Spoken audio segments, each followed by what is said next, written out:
All right, folks, welcome back. It is day 124 of Duolingo Japanese. Once again, MAKU desu. Minasan konnichiwa. Yokoso. So, we did unit 16, right? 17, 18, 19. And now we're on 20 and 21's review. As our prep continues up to our big review day on 126. I need to change a thing here. Oh, where'd my mouse go? Okay. Let's see.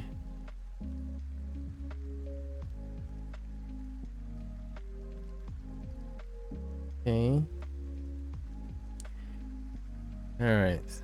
Let's begin this session. Unit 20.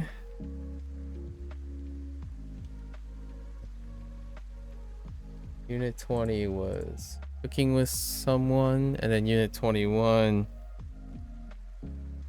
was past tense adjectives, but the theme was kind of like visiting someone's house, so to speak, like describing someone's house. Let's start with Unit 20. Target is 15 items. Any more is pretty nice. Ideals around 20. Alright, so cook with someone.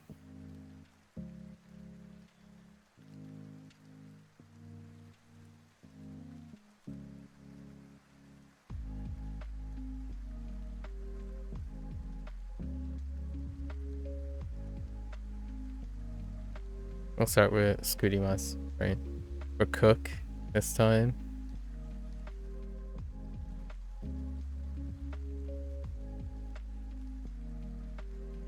We also have Iru, but it's the need Iru.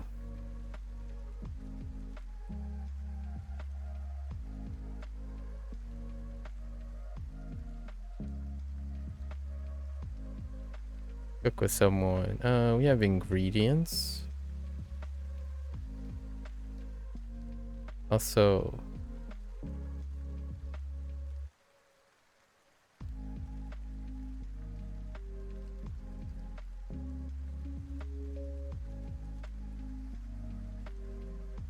recipe, right? It's the need Iru. Not the other Iru.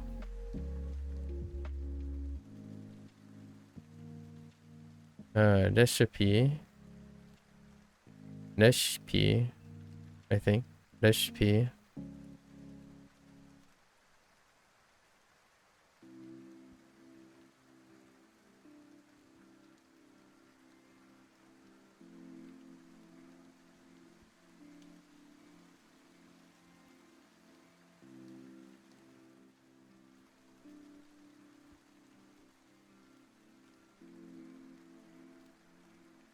Jagaimo. Jagaimo.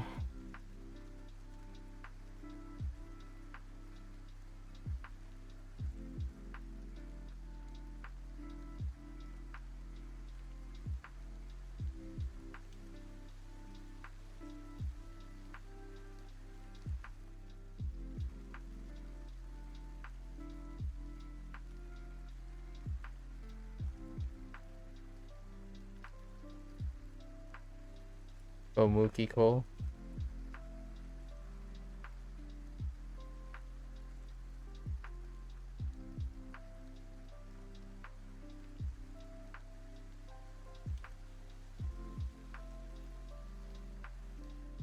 Ata.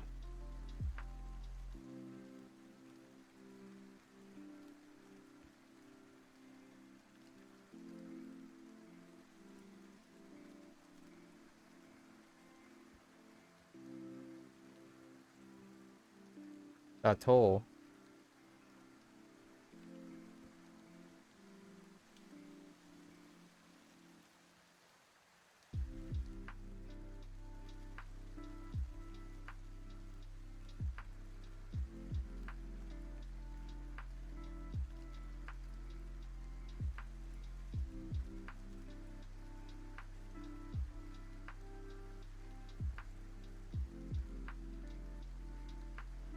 Oops.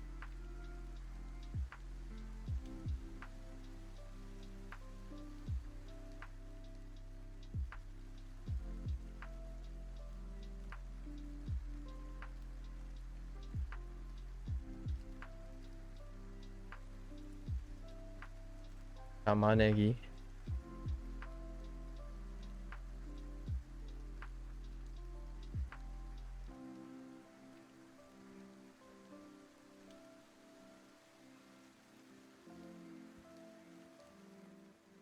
Mm.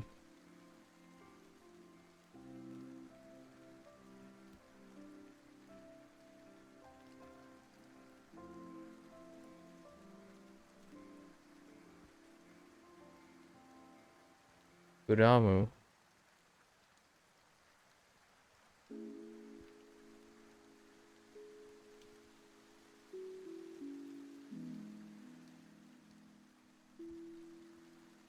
Oops.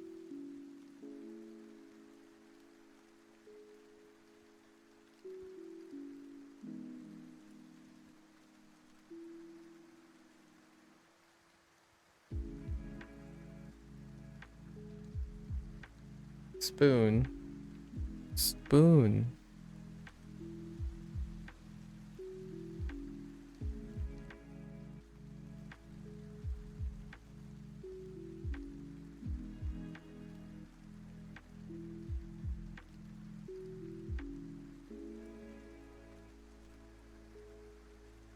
Gowan.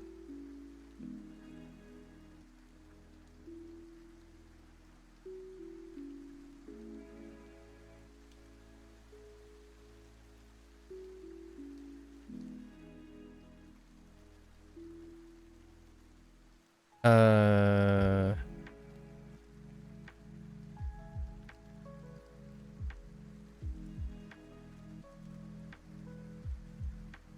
Wait.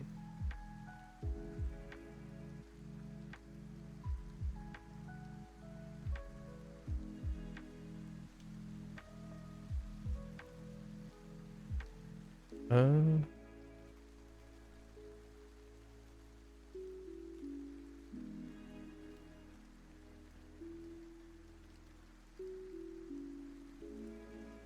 Ikidashi. Ikidashi.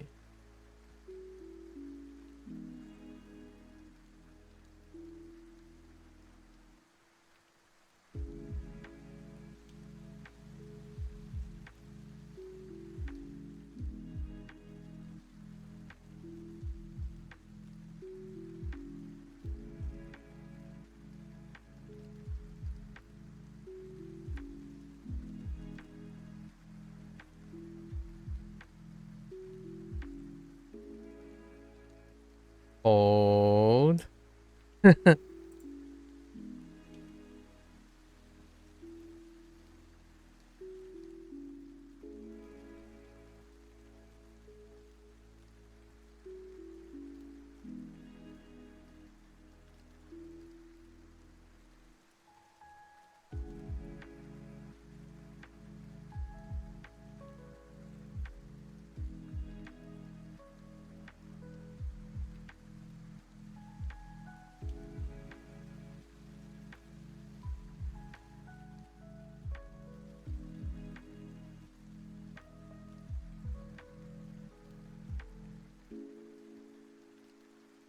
Hirugohan.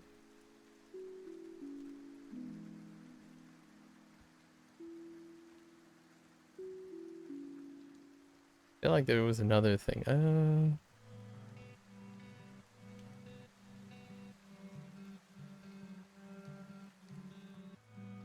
Yatsu.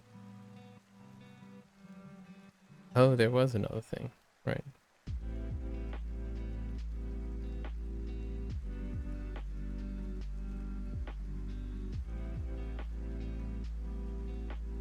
Niku.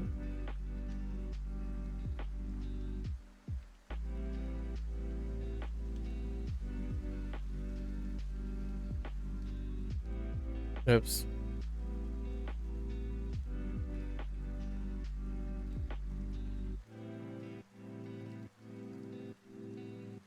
Ikutsu.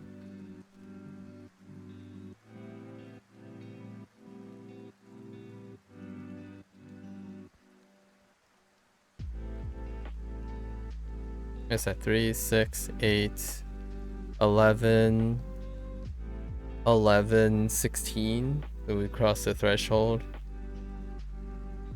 Can we think of other things? Because it's not flowing out, so give it a little bit more time. Cook with someone. What else could there be?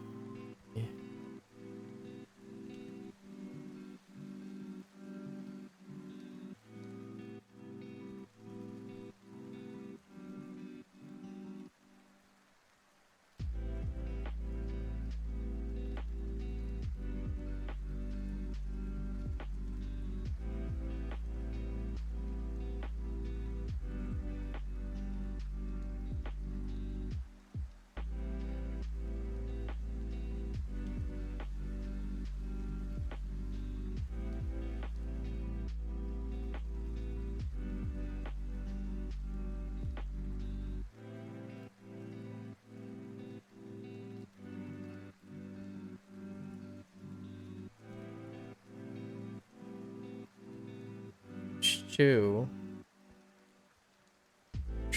Stew.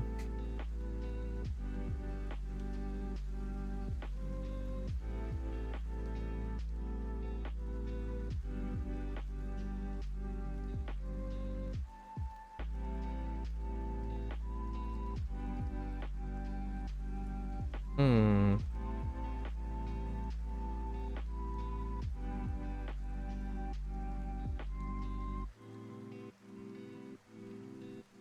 I have like a food item?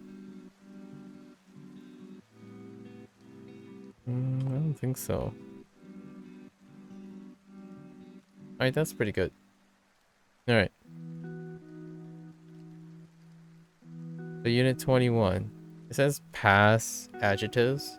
It's more like home. Home visiting. However, for the pass adjective, we have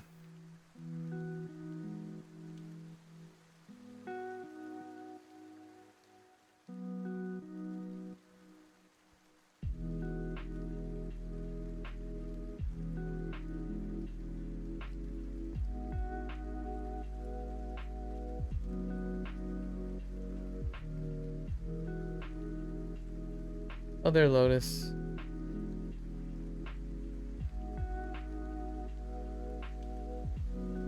Oh, Genki desu ka, right? Is that how that works? Genki desu. Lotus-san wa. So, ii kata. Yes. Ii kata.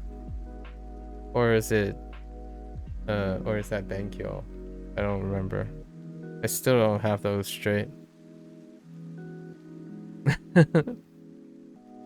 And then we have the na.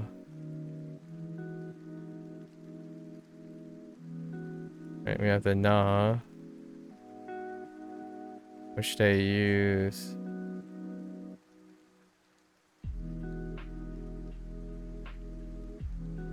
deshita for the na stuff, for the past adjective. And those are the grammar points for that one. Okay, so stuff we get from here. Start with mon.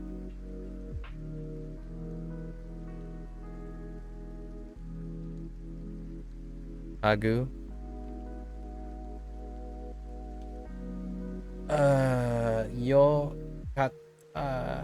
Yokata. Okay, yokata.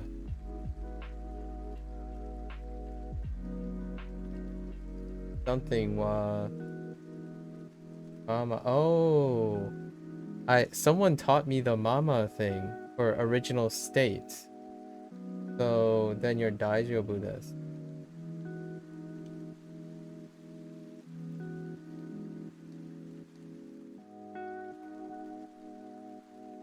Boku. Oh, that's Boku. Oh. Okay. You're okay? Alright. Yeah, someone... Were you the one that taught... talked about mama? Someone talked about mama.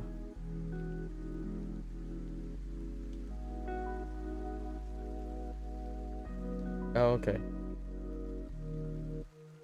Yeah, to stay in the original state. Yeah. Yeah. Had discussion about that. Didn't learn it yet, but had a discussion about it. It might have been granola. Granola is a late person. Kagi.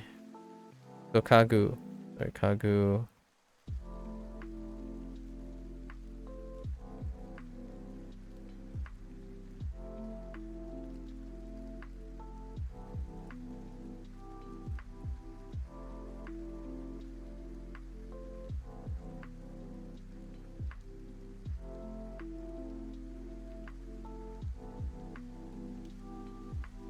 Kabe.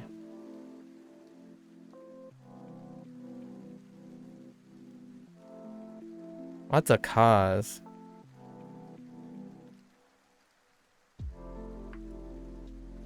Kabim.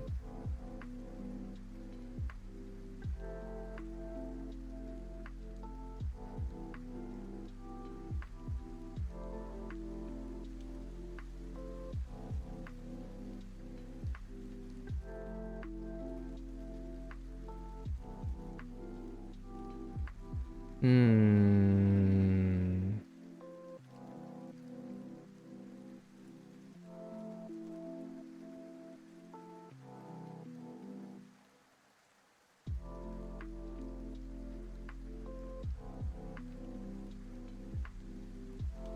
Anna.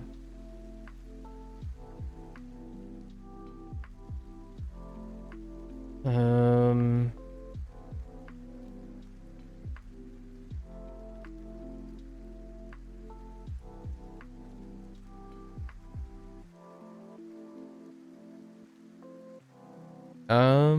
Wait. Yeah. Hmm. Wait.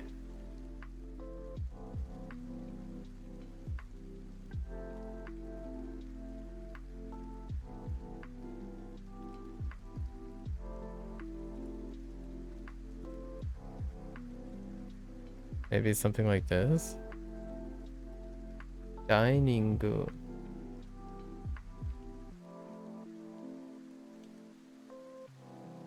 Dining. It's fine.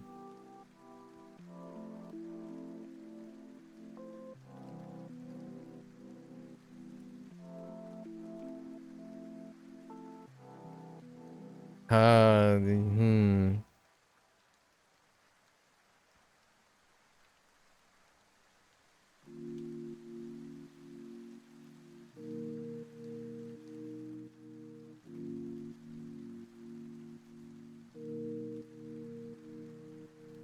Suripa. You like the Kabe kanji? Interesting. Interesting.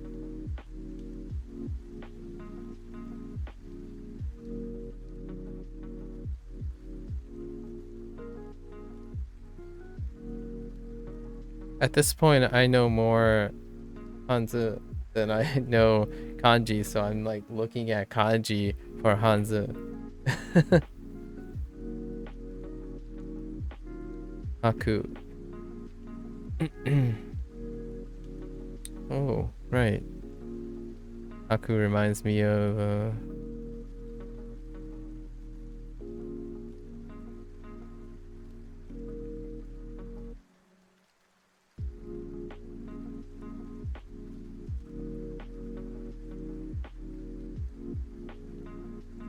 Genkan. It took you like 1/6 the time to learn that many Hanzi. Yeah, I suppose. Well, I mean, technically, if you counted all the kana, right? That's like 46. So it's like 46 plus the 100 kanji. That's like 146. Although I do have to admit, we just crossed like 130 or something. Or concept. Still rough on like 10% of them for writing, so we're working on that. I'll say we're hitting about the 90% mark.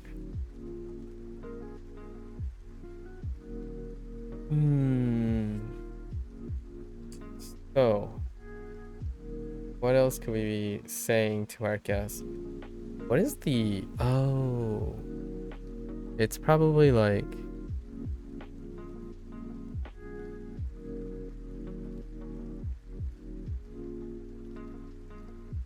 Ongetsu.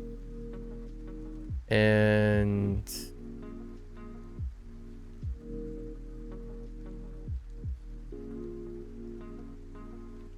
Oops. That's the wrong stroke.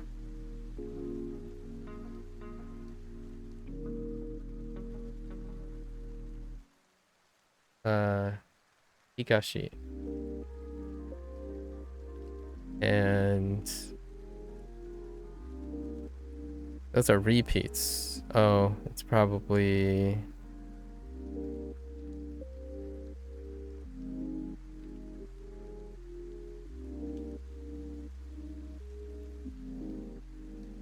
Oh, I missed the left side. I think it's,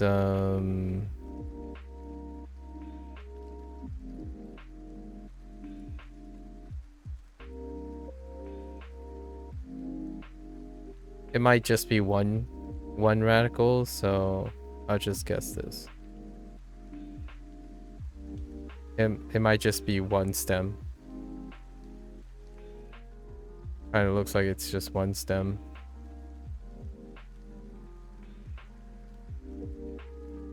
Maybe like this.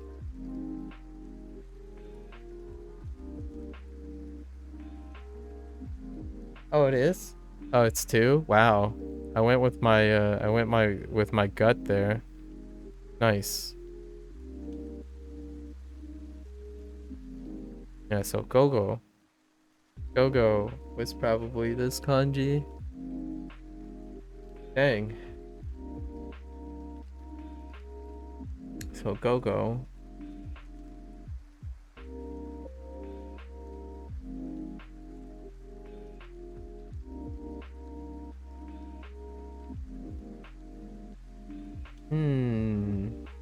What is that?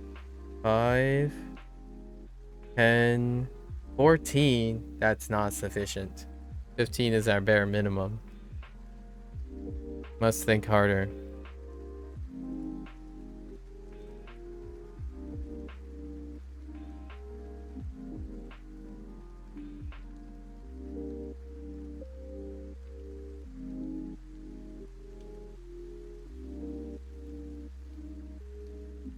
Oh, we do have another kanji for use here.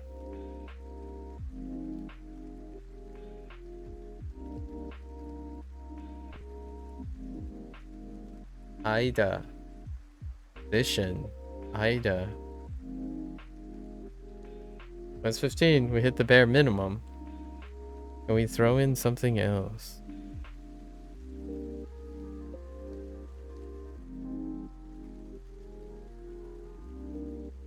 Why am I studying Japanese and Chinese? It's fun.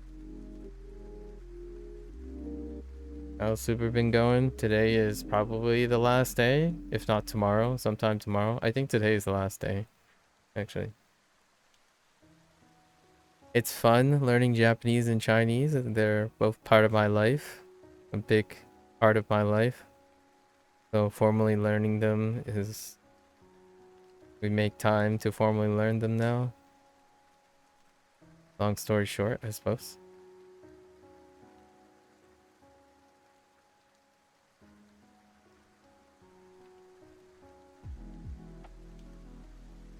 Why is it the last day? No, for Super. Taxka... Well, the free trial ends. today. If you're, it ends today. That's pretty much why. Let's see. If I can throw one more here. Places, adjectives. Do we have adjectives?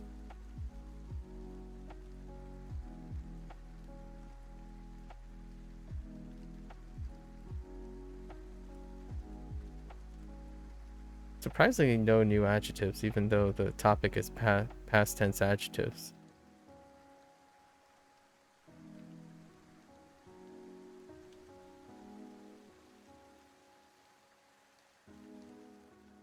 Do we have any other furniture?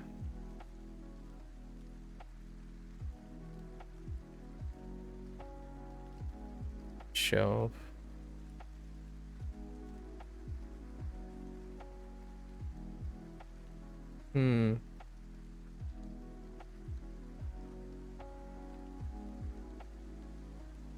Food? Oh, wait. I got one.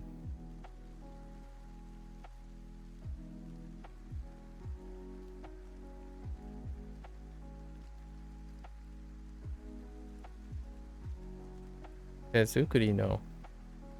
And then because of that, they added, they did add a food item here.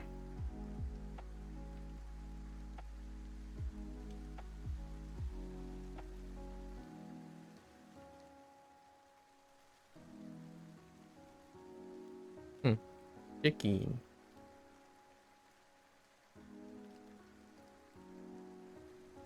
How did you get those eyes? In Duo? What do you mean eyes? Oh, they're under avatar. They're in the avatar list. You just look for them.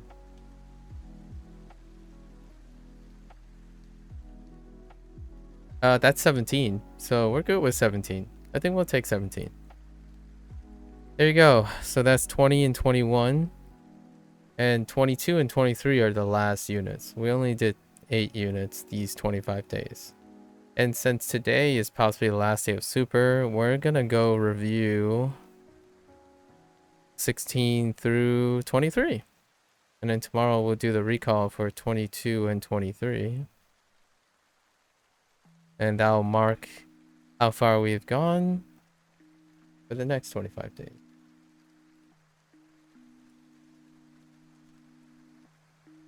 Since you're juggling 4 languages, you have absolutely no idea what to do. That seems like a discipline issue here. All right. So, are we gonna use keyboard? Yeah, we might as well use keyboard.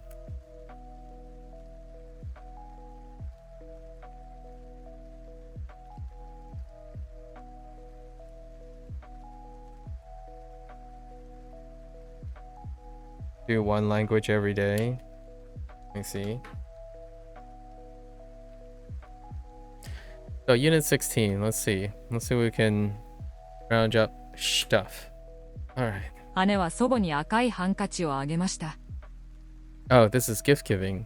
Gift and receiving. Gift giving and receiving. Okay.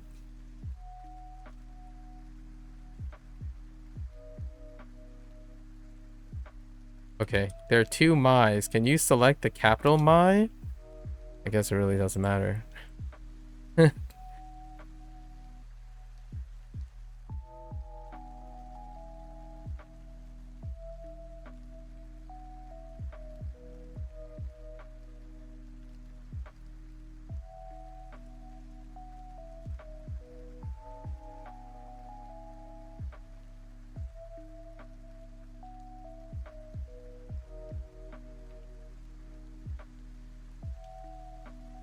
I missed 2. Okay. 革のアクセサリー。 Oh, yeah.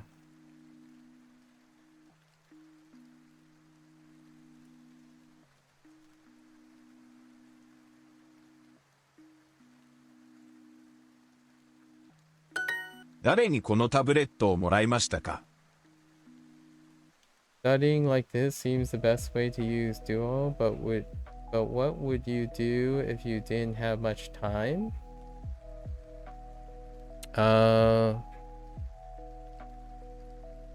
I would do it differently. Nice job on the running, by the way. I noticed your time has been faster than last week. Yeah, because my legs are feeling better. Again, I usually run 3 miles. I usually run 3 miles for 9 minutes each. We still haven't gone that. And I run outside. So right now it's like 90 plus. When I ran 3 miles, I kind of leave like a water bottle in the middle of one of the circuit runs so I can like drink in the middle. So what would I do if I didn't have much time? I would adapt is probably the short answer, Lewis. It's not about expecting how much time you have, it's about how to use it, generally speaking. The reason this works the way it is because I gauge how much time I would use. But if I had less time, I would do it differently. That would be probably the quickest way to answer that. I solve problems. So if there's something I don't have enough of, I solve it. As opposed to deciding what to do based on being limited by things. So I would still use Duolingo, probably. It's just turn out to be different. I would distribute my time differently.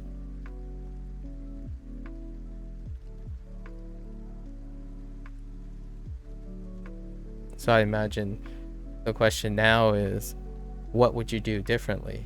Well, I'd probably apply different strategies, like how I would do my early routines, my late routines. Maybe separate them differently, spaced out the repetitions. Maybe try to microdose more than using long successive sessions. I would discuss less, have less conversations, because half my time are discussions.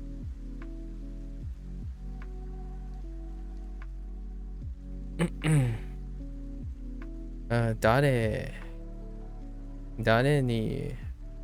Oh, was dare no part of that? I get it. Your approach seems so good, it makes me want to do it that way too, but I might not be able to. I think you'll find some approach that works for you, Lewis. I think if there's anything I would encourage people to do is write down all the current approaches or like things that work for you at the moment and try to find a way to add to that. And then you can end up creating an approach of your own. I honestly think that when you take the foundations you already have and you build upon that, it will be far more committed, enthusiastic, and interesting to the person, as opposed to like trying to get the same results, like trying to be like someone else or try to match the results, because it can create disjointed expectations. So if you have some time, sit down, right, collect with yourself and ask yourself all the things that currently work, and then maybe go out, for example, like talk to other learners, and then take their things. If you can see how that stuff fits into your overall things that already work for you, because I think the approach that you make and you spend time troubleshooting will carry you for the rest of your life. And it gives you great ownership. So you end up not really needing motivation or commitment, because honestly, the thing you make is worth so much more than attempting to like imitate someone else. It does start with imitation, but I think starting with something that you already have yourself is essential. It's like the core of everything. So when you start with things you already do, and then you add on, you take a little from column A, from B, and that's kind of how the approach happened, right? I've taken a lot of advice from other people, and my learning has changed as well, unanticipatingly. This is the first time I've ever done something like this, actually. It's not to say that the things I do to learn using Duolingo and other things weren't old things that I had, but all the new stuff, like the way other people learn, I've learned a lot from how other people learn. Now I feel even more. If there's anything that's very comforting, is that I could see myself walking back into a classroom and bringing all the things I've collected about self-studying and integrating self-studying into like a formal class environment. So perhaps I can imagine a curriculum or a syllabus being paid, right? Being paid to teach something. I can imagine taking a lot of this self-studying things that I've gathered from other people, because self-studying is very difficult. You need structure, you need discipline. Yourself, you're responsible for it. However, collecting all the high frequency stories that people use, like whatever consistent self-study, means that I can make homework preparation and stuff, taking advantage of the most common self-study techniques. So instead of joining a university and doing homework and stuff the same way that they have been doing for a while, I could take all the self-study experience I have from other people who are already effective, and they can be effective at home doing my homework assignments. At the same time, when they come to class, I can still do this, which is the idea of being in an advisory role and still engaging the thing. Because I have no problems if I'm there, like if I'm literally in your face. I have less problems engaging you because I'm literally there. So it gives me a lot of tools to work with. However, when students go home or when they scroll on TikTok and stuff, I have no agency over that.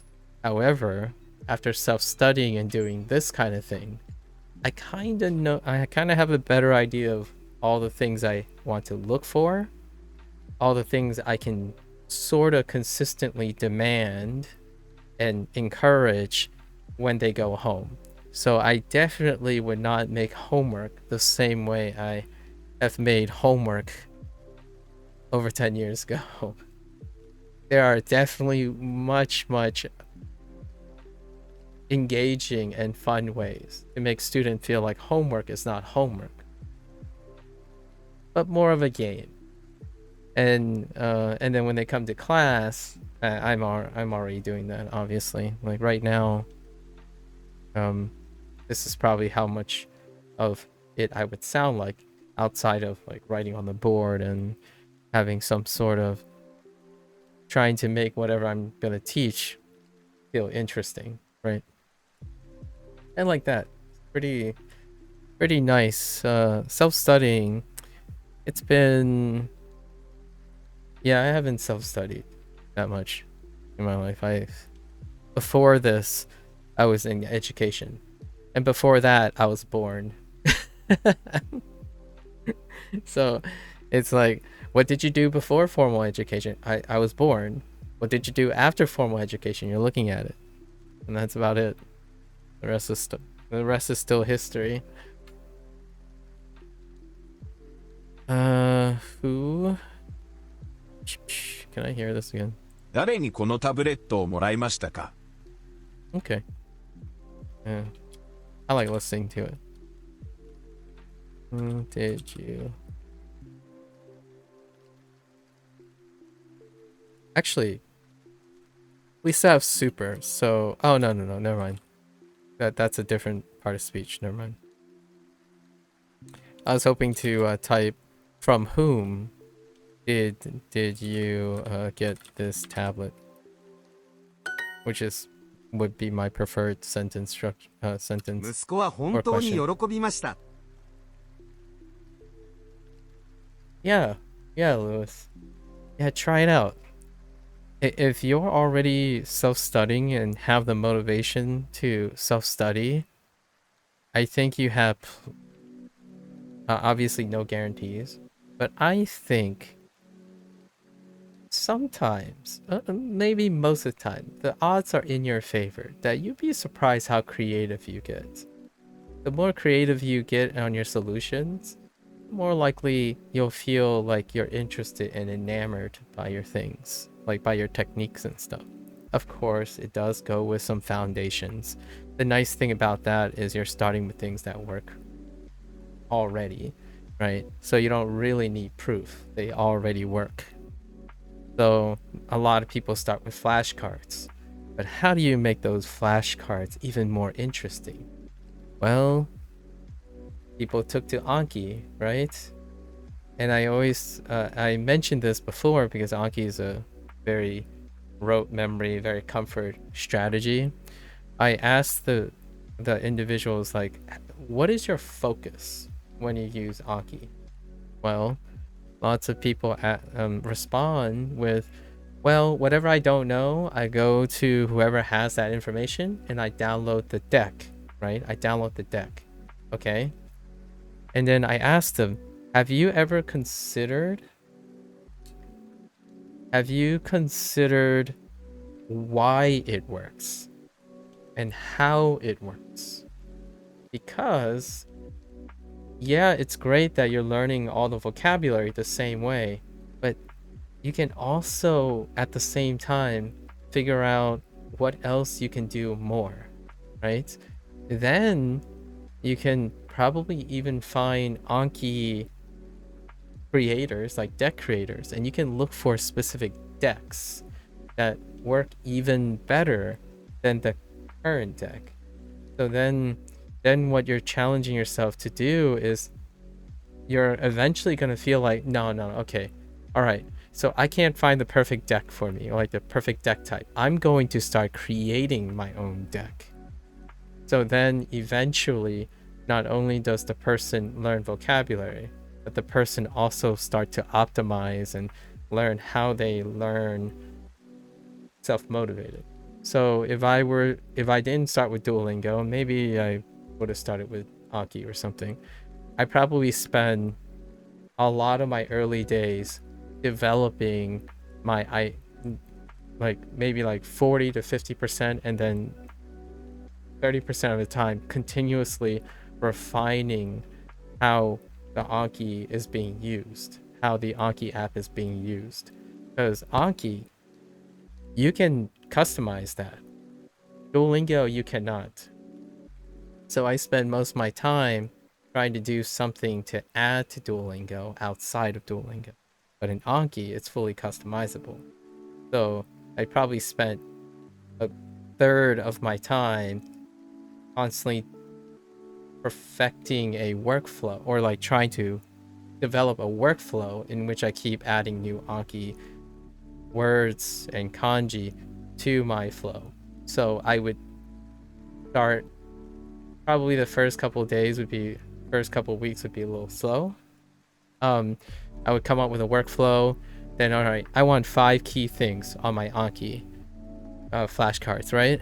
And then 25 days later, I'm going to add 2 more elements because I gathered some information within those 25 days while studying. Then the next 25 days, then my Anki cards will be bigger, right? They would be developed more and they would become my own thing.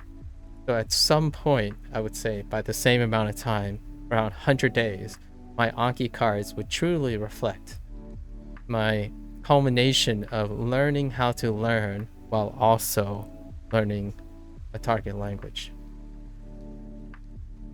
You started 10 minutes per day at work on process improvement in a similar vein. Definitely long overdue for you. Yeah, Lotus. Yeah, this is basically like self-evaluation, progress report, and then refinement, right? Refinement, then expansion, refinement, expansion, refinement. So you're constantly doing process improvement. Yeah. And it is essential for anyone who is in like a professional state. When you're self-studying like for a hobby, it's not really essential. If you're satisfied with the results, you don't really have to do this. I find it's largely one of my favorite things to do while doing other things. So I would probably make it exciting for other people. I don't know if I'm going to do an Anki stream in the future, but I would probably try to make it exciting for people to use Anki, not learn from Anki. And what I mean by that is not go and learn a target language, but probably spend half the time showing what you can do with the tool, right? It's nice that you can build birdhouses following a instruction with various tools. However, what if you decide to build the birdhouse differently? Just because you can. There's something really, really creative and engaging when you start flipping the script. Yes, it's reinventing the wheel. However, something about learning can be transformative, like learning about the learning process. So like I would tweak some of those things just because it's fun to do so. Like, why build a birdhouse with wood and power tools? Why don't you just use a manual hammer and a handsaw and some, I don't know, recycled bottle material or plastic bottle material? It'll be your own. Your fundamentals are still there because you're still gonna learn how like what a birdhouse is structured and whatnot. The good old fundamentals are still there. Like Duolingo has fundamentals, the study fundamentals, and then you build on top of those study fundamentals. Because now you're also focused on what does Duolingo do poorly, right? Most people have told me time and time again what it does poorly, and I actually agree with them. Well, infrequently is the word I would use. So then you supplement those parts. A tool is not complete, right? Like, I like to think there isn't a universal tool. Otherwise, you wouldn't have choice. You would just pick one tool. And even then, I don't think individual variability would largely prevent that from happening. When it comes to humans, right? There's still subjectivity. Yeah. So I'd probably spend a lot of time seeing what you can do with Anki. My decks, low key, I probably draw all the pictures for my flashcards. Like that's what I do with my index cards. I draw a picture, I place a quote, I use the thing, like I would write all the things. So like first word I remember, I'd write it in a sentence that I would use in Japanese. And those sentences will become more and more developed over time. Then I'll go back, and whenever I look at new Anki cards, like, this card kind of sucks. Let's change it up. So over time, I'll spend a lot of time invested in constantly updating all my Anki cards. So then it means that I will still go over words that I already know. So you don't do the whole thing where like, oh, I already know all these words. Let's just discard all these. I don't need to review these anymore. Well, I review words regardless if they're old or not. Right. New day, new language. Today I'm doing French. Good luck. Good luck, Virus. Good luck. Okay.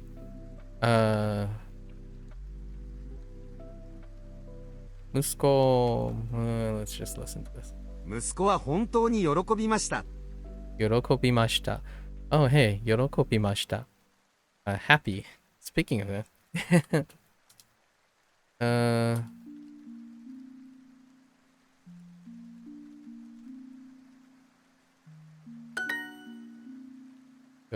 Yorokobimashita.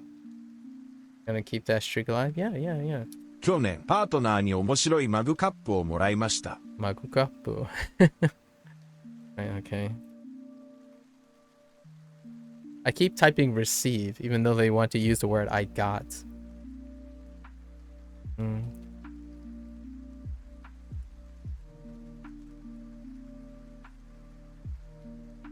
Uh, um, um, oh, omoshiroi. Omoshiroi. A funny cup. A funny mug. メイはもう4歳です。目は mole. Oh yeah, mole. 4歳です.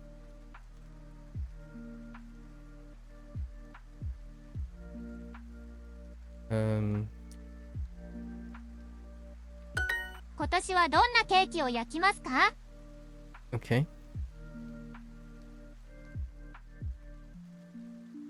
Okay. This is bake. Which is kind of nice. Bake.「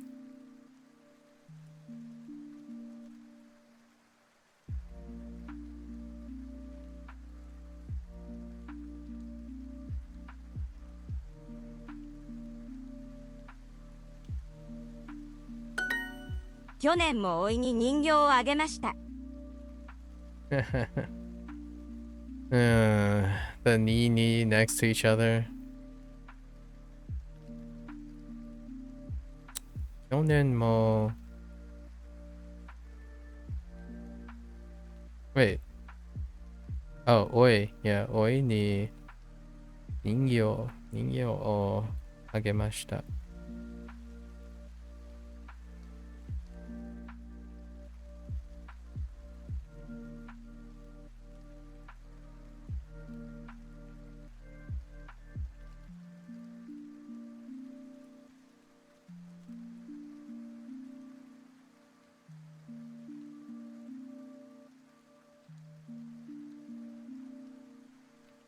Really?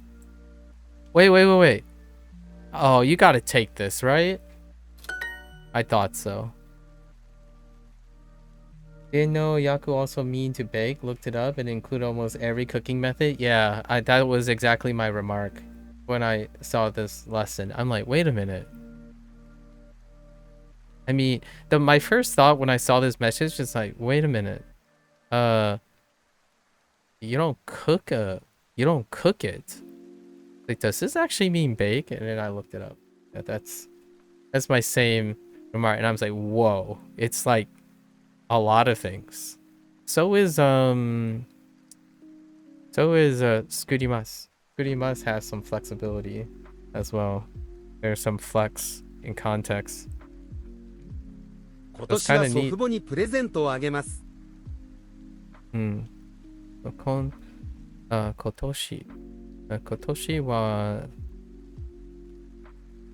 は祖父母にプレゼントをあげます。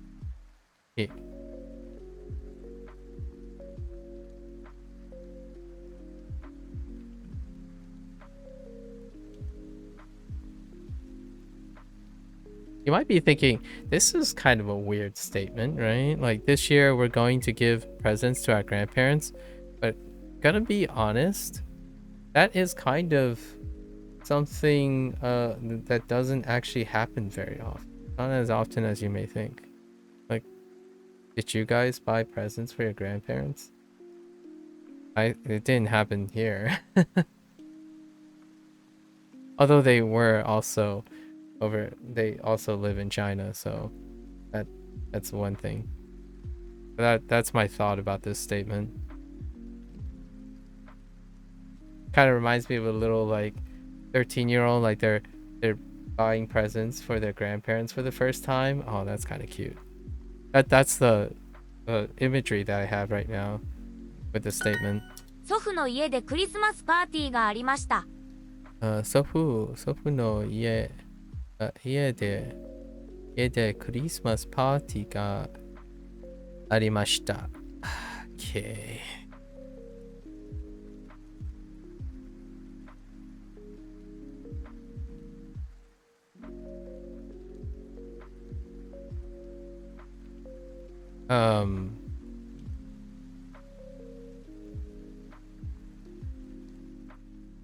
Can I get... No, I can't.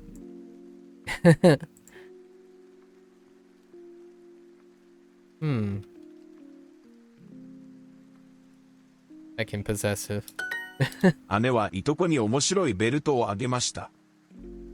Okay.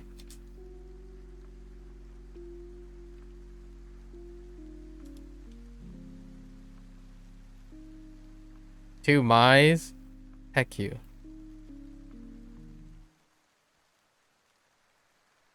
Okay. Itoko. Itoko. That's a rare one. Itoko.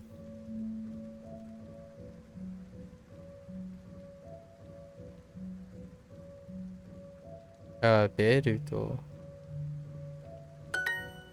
先月兄にスマホケースをもらいました。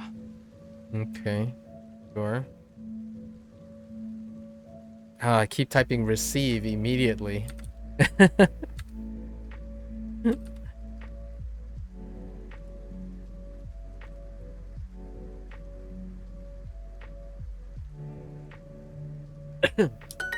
いつも子供に絵本をあげます。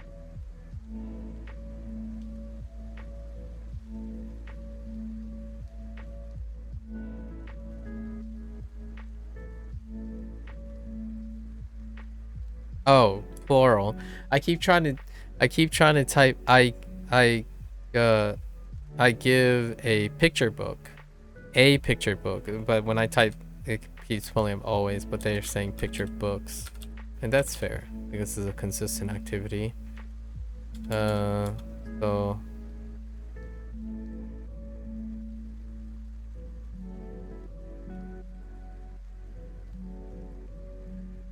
yeah, Kodomo is also a 10%er.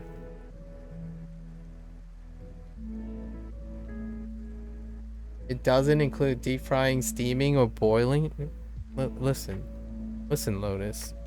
Not all of us are culinary chefs who manage Michelin star restaurants. By the way, Lotus is a professional Michelin star chef, along with a billionaire.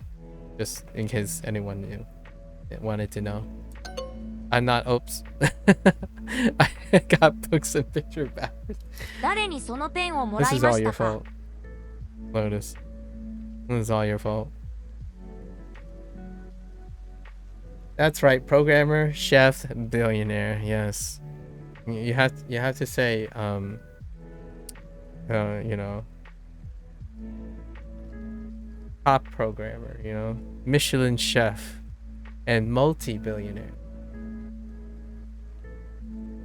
You do work for a billionaire though? That's so much fun. Yikes. Is it? Is it though? ですね? 本当ですか?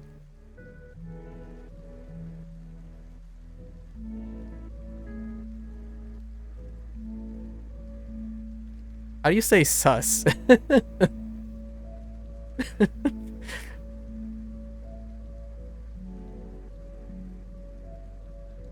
Hello there, XD. Hello, hello.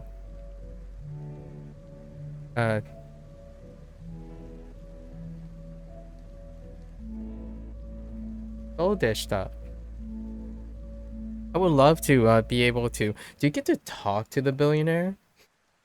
Like very often? I would love to have a discussion with someone who's so monetarily endowed. Not to be like, I'm not really interested in like what they're doing. I'm just interested in their thoughts, like their perspectives on things. You can definitely find, you know, how you say it, it's every, there's a dime in a dozen, right? There's dime in a dozen for like practical advice, but philosophical, like wide-ranging perspective and enlightened experience is invaluable, right? It's quite invaluable. You can go on YouTube and find all sorts of like do this and do that, and they all have some factual applications. But what you really, in my opinion, the most valuable stuff is the insights. You're a bit bitter today, but the reason he's rich is because he exploits his employees and customers. Oh no. All right, Lotus. Oh, we'll keep that on the down low. I'm sorry to hear that your world has been uprooted by your views of this particular person might have been. I mean, I'm kind of statistically that's not quite surprising, I suppose. One doesn't simply get rich off the back of one's own generative ideals, if you know what I mean, Lotus. In some way, I do feel that at some points, getting people to do certain things almost feels exploitative to me. Positive vibes. Honestly, though,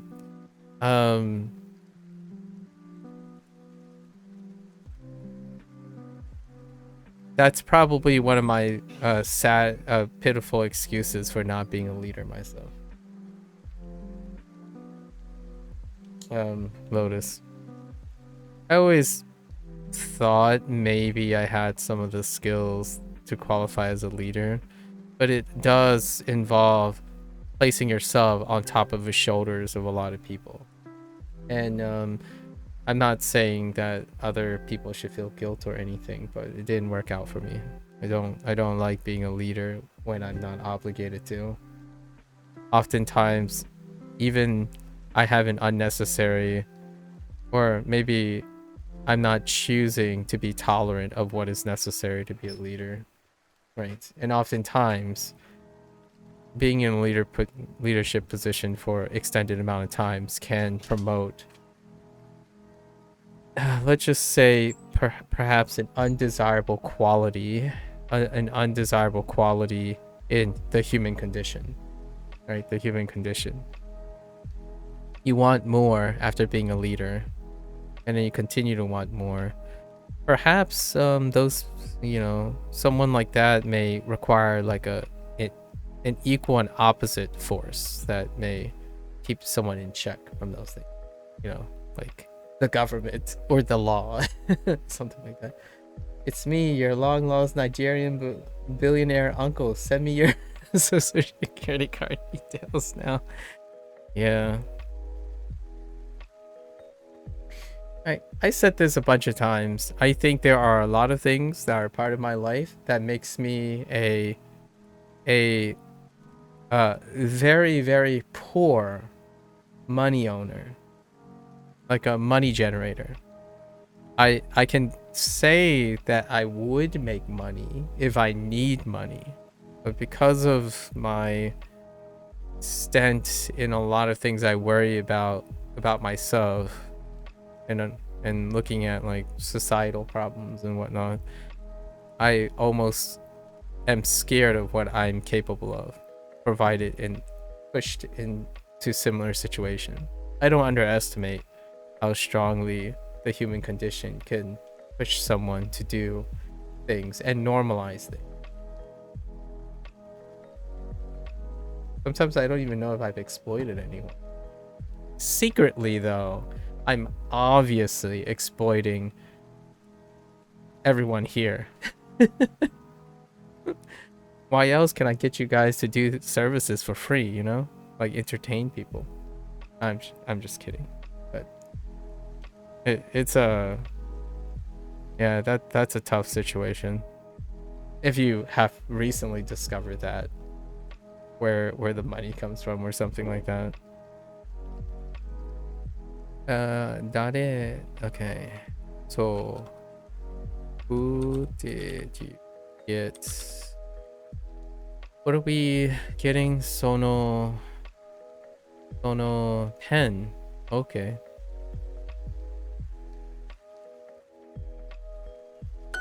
去年何をあげましたか? Where's your $50? Listen, fictitious. I have to charge you for emotional damage of all your like one-liners. So that $50 is a return on investment for all emotional damages inflicted. That's that worker comp,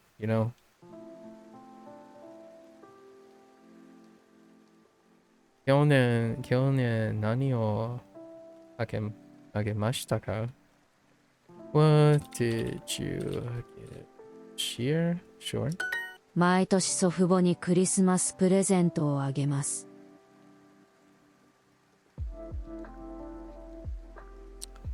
Do CEOs have people? Yeah, but your exposure is worth it.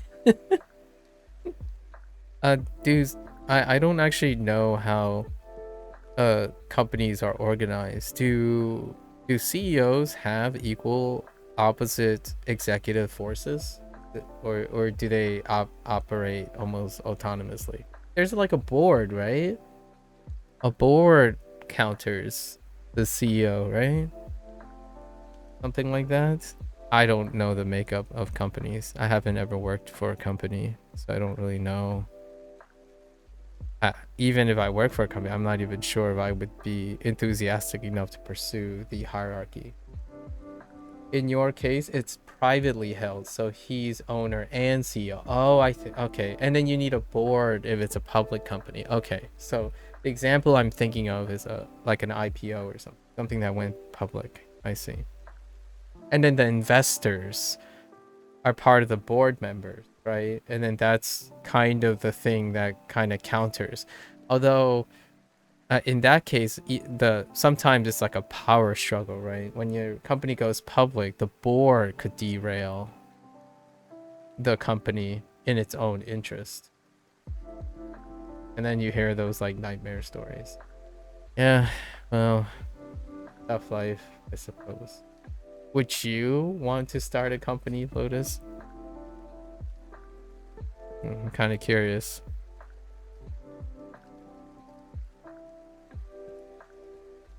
You have any aspirations for startup one day?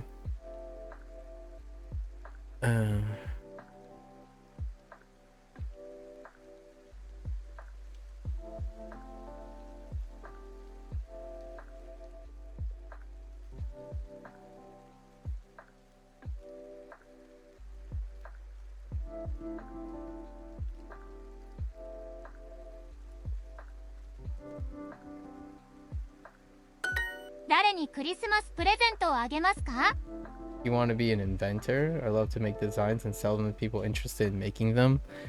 Yeah, that would be pretty sweet. Honestly, I like that. I like that. I feel the part that I really resonate with being the inventor is I like to make tools to solve people's problems, and then those people can go and change lives, if you know what I mean. Like, man, there's something really, really self-satisfying without the need for exposure by enabling other people. You know, you see them like, hey, I got this great idea. All right, I'm gonna do this. I'm gonna, sell it to you. You get to choose who you kind of sell it to. You know what I mean? So you have the opportunity to scout someone. It's almost like bequeathing someone something of yourself. At the same time, you also get to choose. And obviously, it could turn out south or great or not. But the idea is, it feels like it's empowering. Like, hey, I make this great tool. Now I want someone to do great things with this tool. Sounds like a programmer, the inventor, when you say that about the inventing thing. Sounds like a programmer. I personally don't want to find out how to like balance, capital gains and all that stuff with the tool, but I certainly would love to be able to pick someone in which I could give that tool. It's kind of like when you're watching an anime and you have this item, right? This item, and certainly heroes are not made solely by themselves. So it would be cool to be like that blacksmith that provided the tools for the hero, right? Sounds quite romantic, but I certainly wouldn't want to be the person with the exposure. At least personally.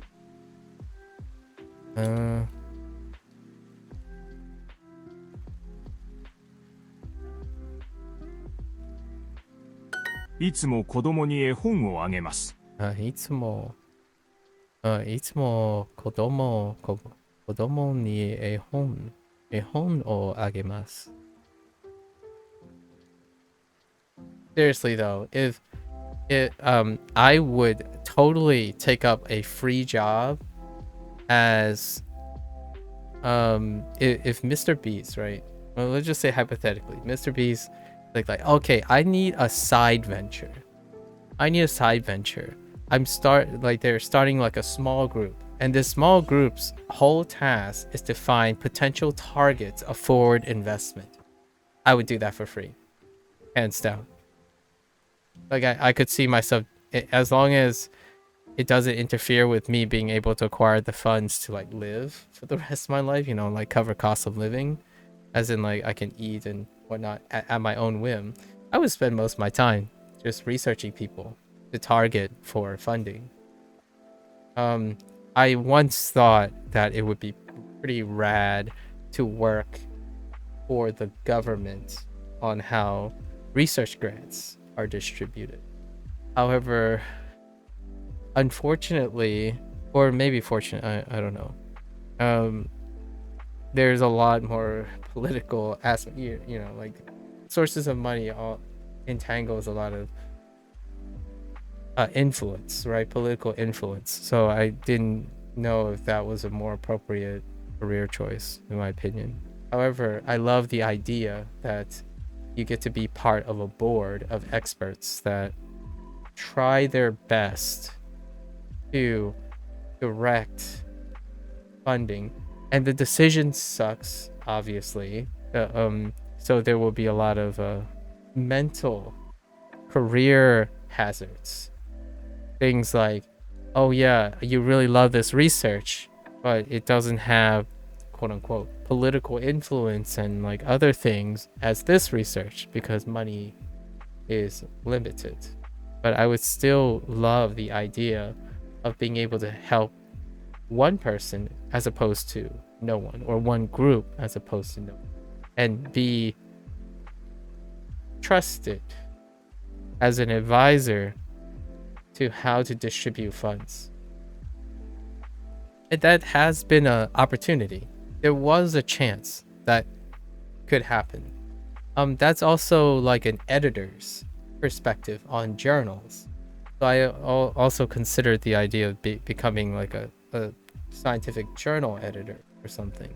And those are in that position, they determine and provide like oversight on how, you know, the information is required to be presented, right? And in that case, you are also giving privileges and stuff to individuals who are willing to trust you in representing and, you know, holding up standards for information.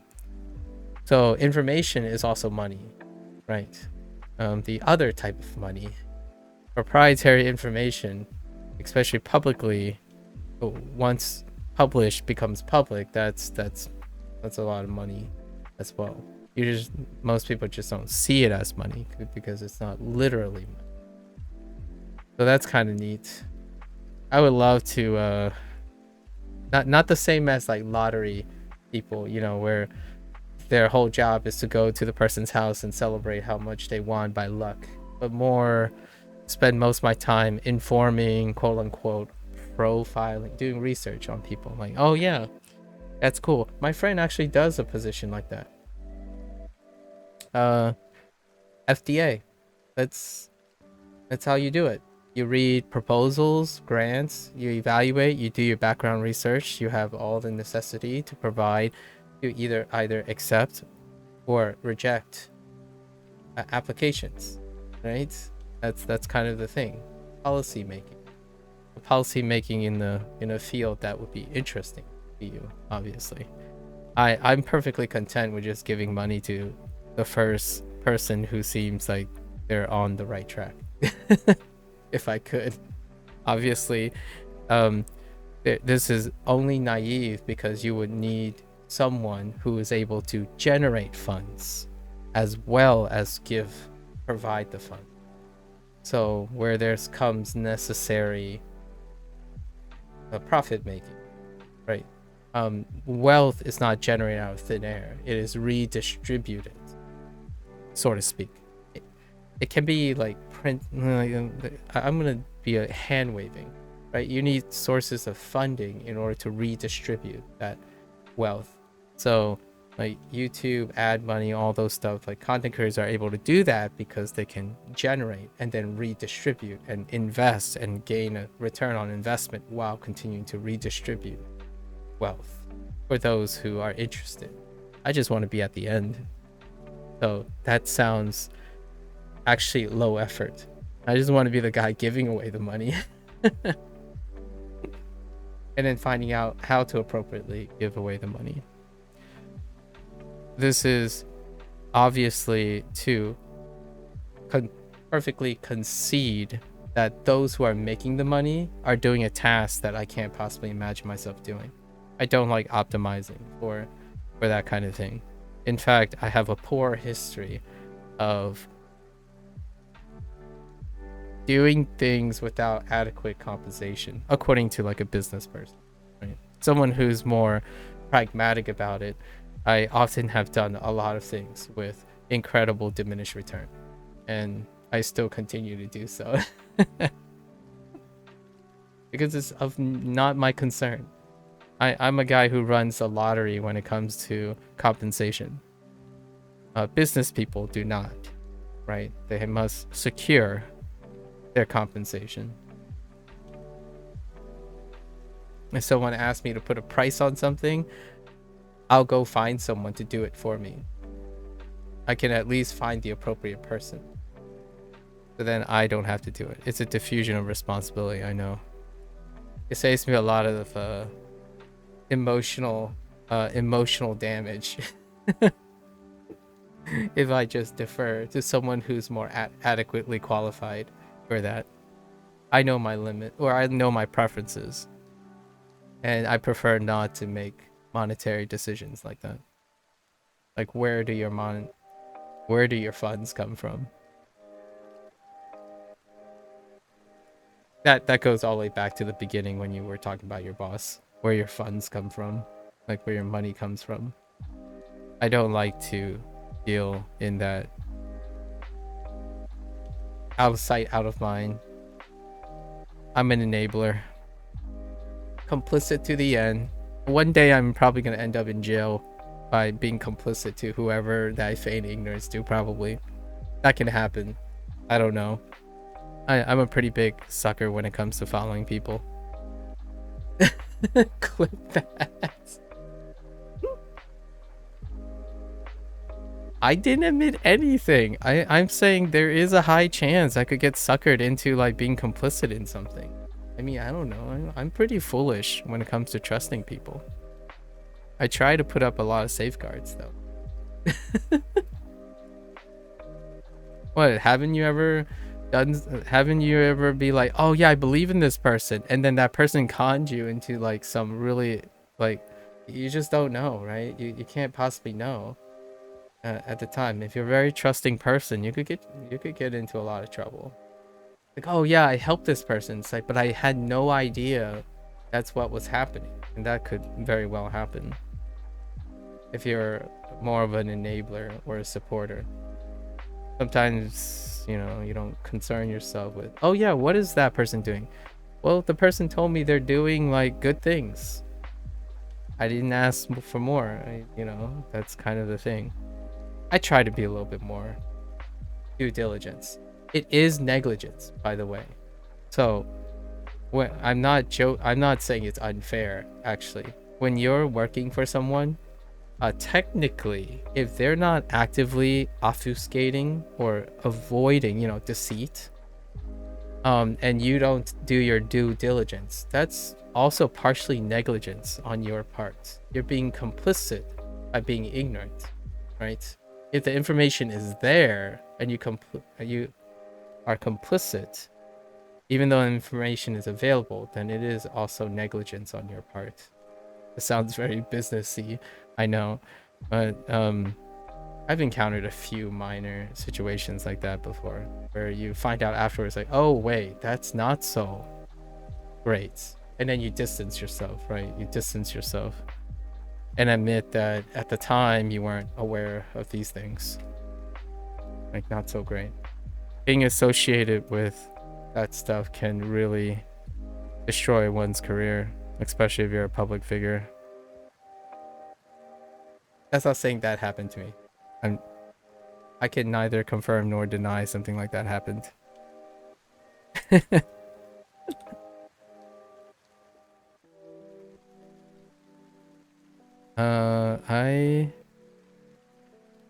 What are you giving?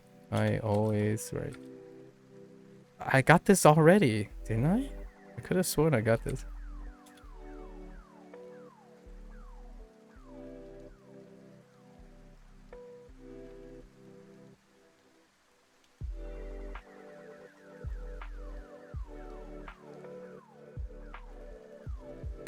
I could have sworn I got that prompt already.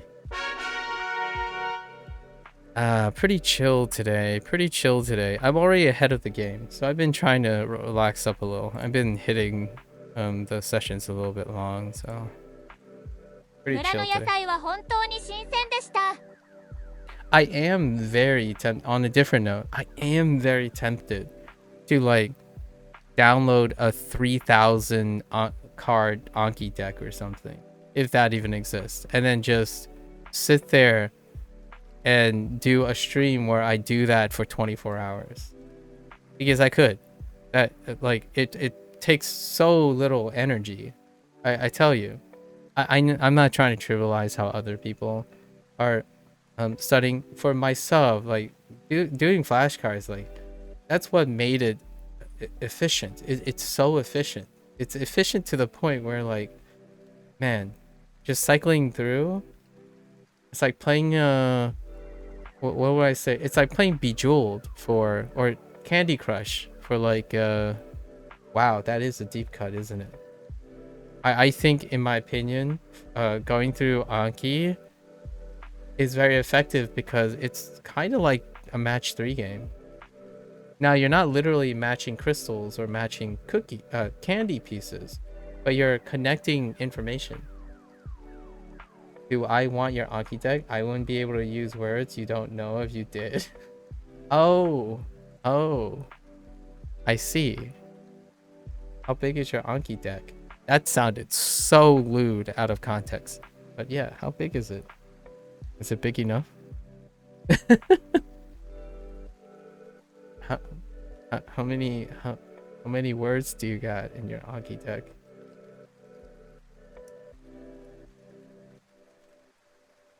You have an Anki deck for Duolingo, Maku, if you want it.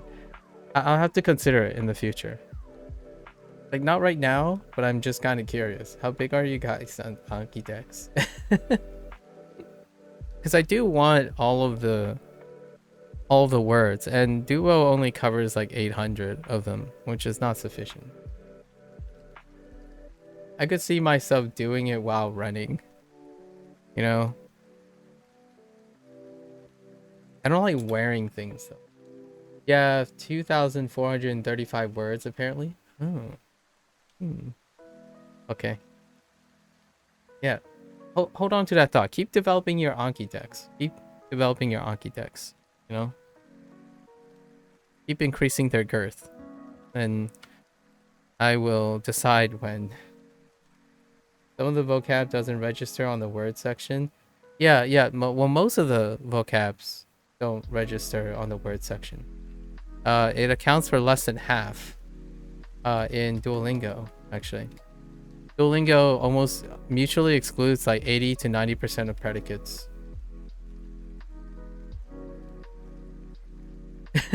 Lotus.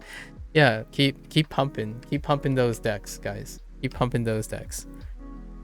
I will probably ask for them at some point.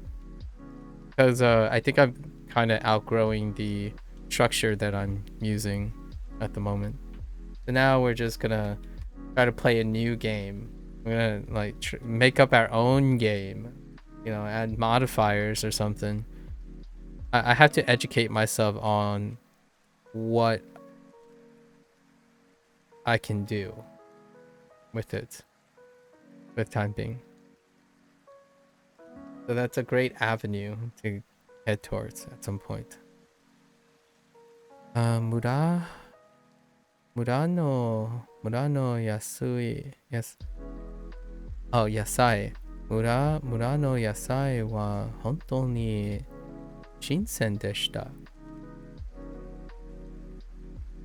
The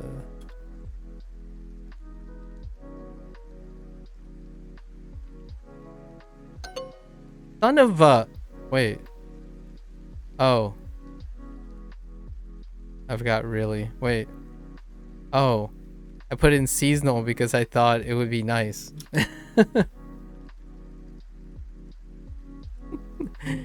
Whoops. Oh! Wait. Yes. Okay. I wasn't paying attention. We were supposed to use our keyboard here. Did I miss any prompts? I probably missed some prompts. Okay. Oh,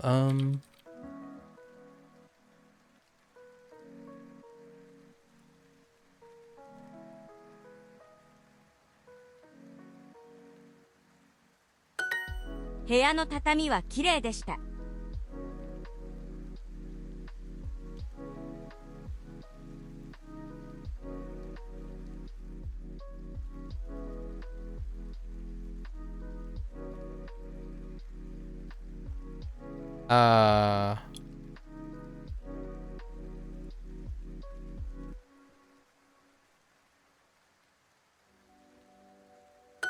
立派な旅館でした。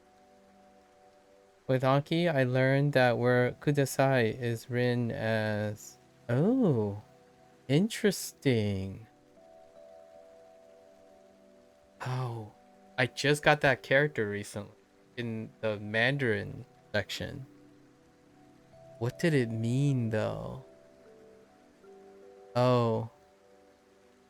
It's oh no, it's unrelated. It's Chao Wu for afternoon. Ah, yeah, that doesn't happen.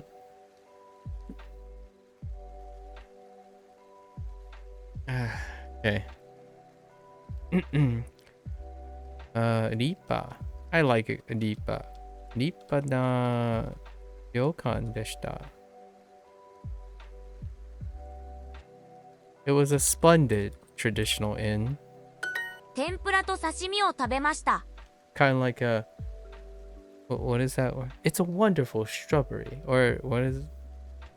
Something shrubbery. I'm thinking like... Monty Python or something. It's a good shrubbery. It's a splendid inn. In Japanese, it's below, down, or low. Oh! Actually, that might check out. But I don't remember if it's the left character or the right character. Because it could mean... No, but it's afternoon.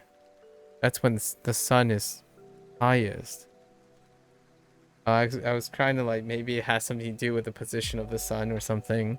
But yeah, that character is in Chao Wu. I don't remember if it's Chao or Wu. Okay.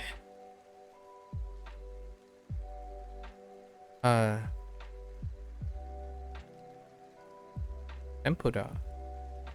Tempura to sashimi o tabemashita.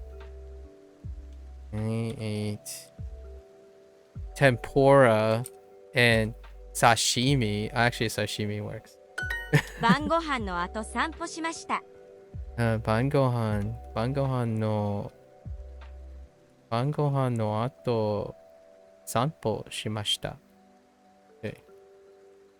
I took a walk after after Bangohan dinner. 季節の食べ物 Sashimi. Sashimi is raw fish. Yes. It's a very specific type of raw fish, or like a specific type of prep. But yeah, it's basically raw fish.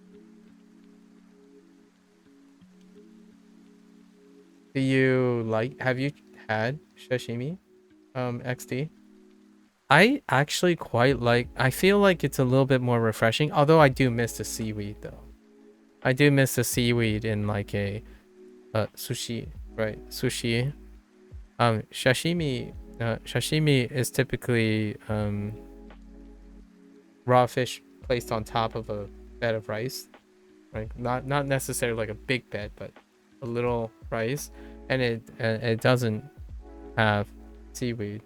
I am taken, although you still can get your salt and your umami by dipping in slightly in soy sauce to get that little punch of saltiness, as opposed to relying on like a sushi, a seaweed wrap that's prepared in sushi most of the time. This whole time I thought bonjour meant hello. Your life is a lie. What did Duolingo tell you bonjour mean? I mean buongiorno. Wait, French? Oh. What does it mean? What does it say it means?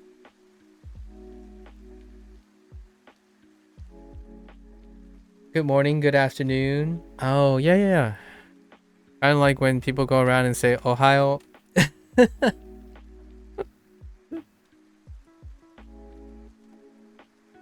I mean, it still qualifies as a hello. I mean, it's kind of like the fluidity, right? Ohio is the same. Oh, salud. Yeah, salud works. Salud. That's way better than bonjour. Salud. Yeah.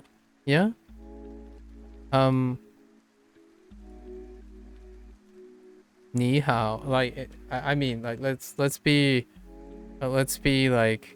make it relevant to Japanese, right? Yo. Yo versus konnichiwa, right? Yo. or like ni hao versus hi. I feel like the whole salut is kind of the same thing. And yeah, Joe. Joe. I actually tried to explain that to Kamiya the other day. The yeah Joe thing. Like in yeah Joe. Did I? Oh wait. I don't think I got a chance to tell you this. This little story. So there's one tiny little story with Fujonese that I have connected with English since my like childhood, and it's the phrase see you tomorrow, right? So matashita, right? Matashita, or 明天见, right? 明天见. Or hasta luego, right? Hasta luego. When you say see you tomorrow, if you kind of mess the tone, if you kind of change the tone a little bit, it's actually we ran out of soy sauce in Fujonese. And the long story short is, when my parents used to operate a restaurant, the restaurant only hires immigrants. So the immigrants are not English speakers. They're Fujianese speakers, or in Mandarin, right? So when they hear, customers say like, see you tomorrow, or I'll be back, see you tomorrow, that kind of thing, one of the workers for some time said, why do they keep telling us that we ran out of soy sauce? Like, do they need soy sauce? Because like we operate a restaurant, so we can provide soy sauce. right? Do they need, right? Need more soy sauce. So just to give you an idea of what it sounds like, when you say, see you tomorrow, see you tomorrow, see you tomorrow, see you tomorrow, see you tomorrow, see you tomorrow, see you tomorrow. That's what means, like there's no more soy sauce. Like the soy sauce ran out.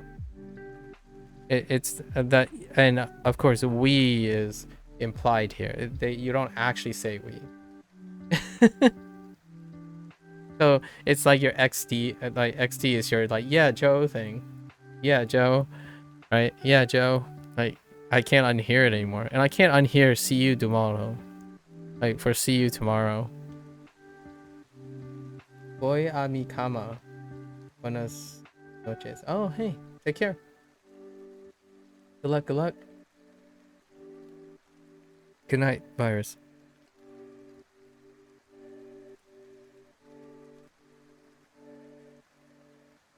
Okay. 季節の食べ物。Okay. 11月に旅館に泊まりました。11月に旅館に泊まりました。Okay.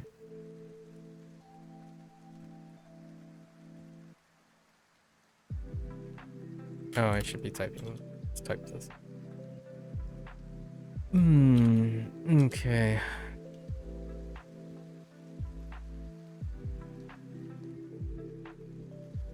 At the sure.「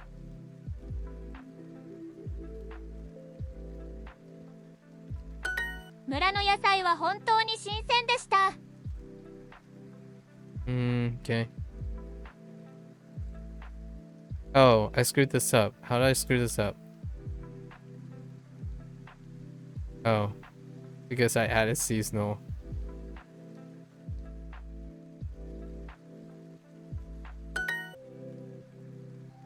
Restaurant no coupon. Restaurant no coupon. I think all the an unexpected consequence of all the tonality workout or output in Mandarin makes Japanese a lot less strenuous, because you're responsible for fewer shapes. And also that extra like workout, right? And then when you recover, it feels like it takes less stamina out of me to do the Japanese part. Well, restaurant no coupon. Okay. 旅館の周りは賑やかでした。旅館の周りは賑やかでした。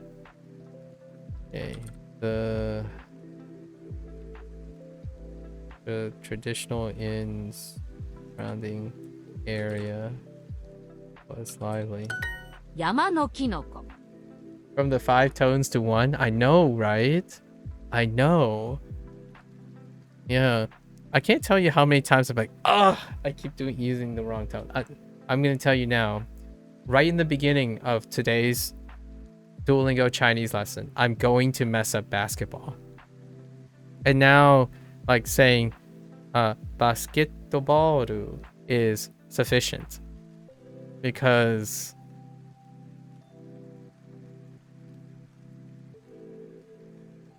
Lianzhou, yeah,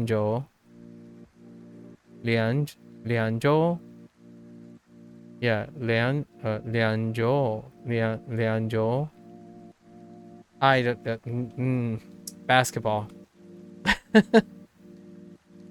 Basketball. Every time. Or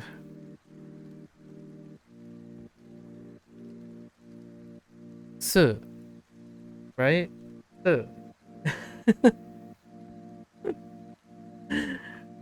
Uh, good times, good times. I wouldn't trade it for the world. What do we have? Yama no kinoko. Okay. Kinoko. Yama no kinoko. 毎日新鮮な魚を食べました。毎日新鮮な魚を食べました。Okay. I ate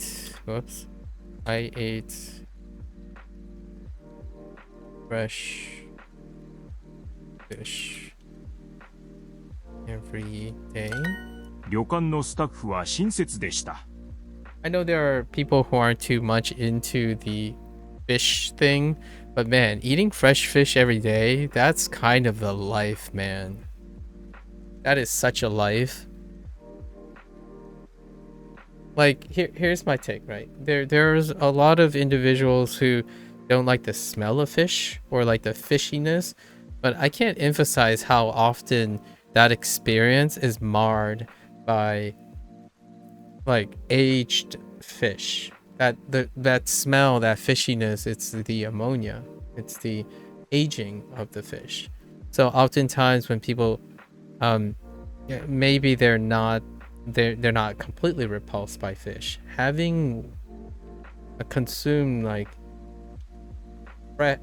for lack of a better word, fresh fish is a delight that might surprise some individuals, because it's the ammonia that's the aging of the fish that causes that fishiness. A lot of times that really makes people repulsed by it. There's no way they don't know what sport is. If you said basketball, yeah. If they don't know how to use your hands, they don't know. Yeah, use your hands. They just like bounce. Yeah. Ryokan no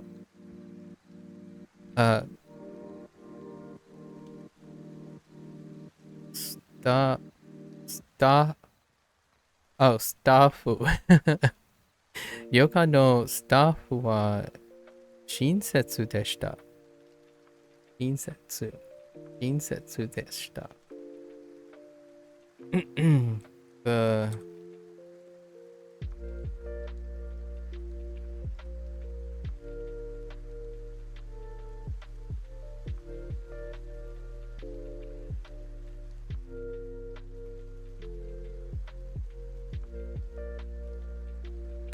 毎朝近くの森に行きました。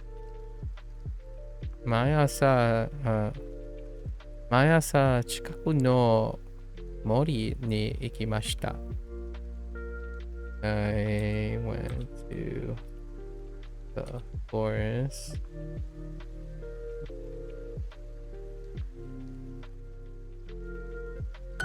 旅館の部屋はとても静かでした。旅館の部屋はとても静かでした。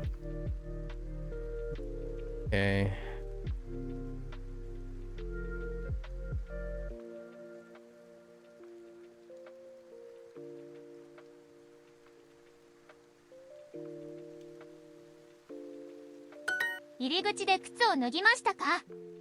入り口で靴の脱ぎましたか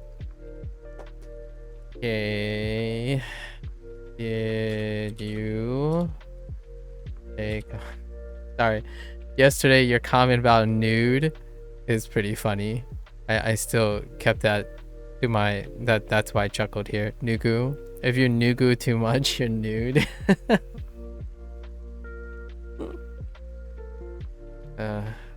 脱ぎましたか？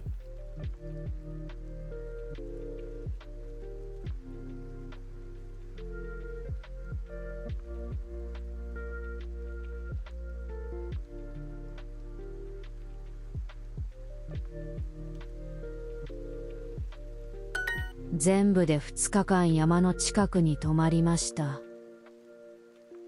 全部で2日間山の近くに泊りました。Okay, I stayed at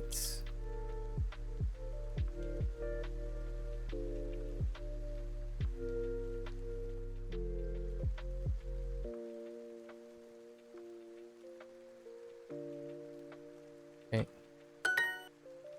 Neat. Casual, casual, casual. Clothing. I think I remember the most from this clothing. このポロシャツはいくらですか？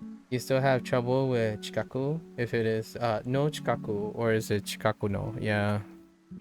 And I think Duo has a very specific way of interpreting it. And I'm kind of okay with it. Like, what I mean is, I get what they're going for. In the end of the day, though, when you hear it, when someone says no chikaku and chikaku no, it doesn't break the bank if you're referring to the object being nearby, or you're being near that object, right? You being near that object, or like in reference, whatever the topic is being next to that object, as opposed to that object being next to, like, that the position of that object with respect to the topic. このポロシャツはいくらですか？このポロUh-oh. Photo.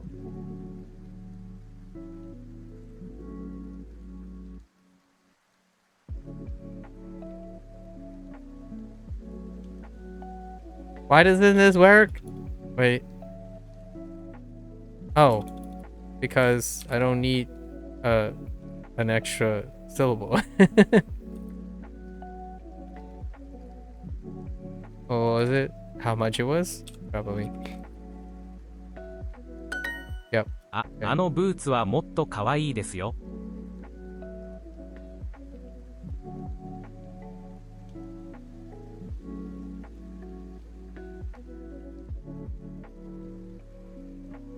Wait.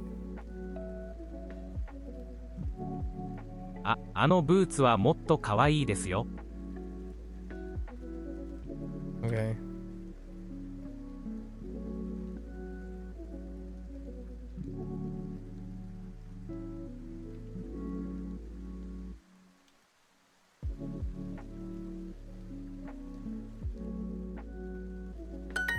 Okay.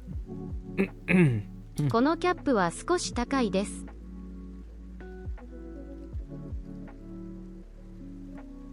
That looks fine. Wait, what are you saying? このキャップは少し高いです。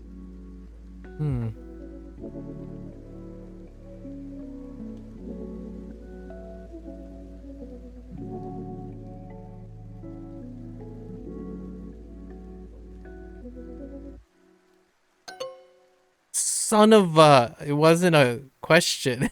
Or it wasn't a yes, nah. 白いのはありますか？ Kapu. And MAKU kapu. MAKU kapu. But yeah, a mug and a cup is very similar. Although, honestly, I don't really know the difference between a mug and a cup. Because mugs can be glasses, and so can cups. And mugs can be ceramic. Like, oftentimes, if you see like something like this, I would call it a mug.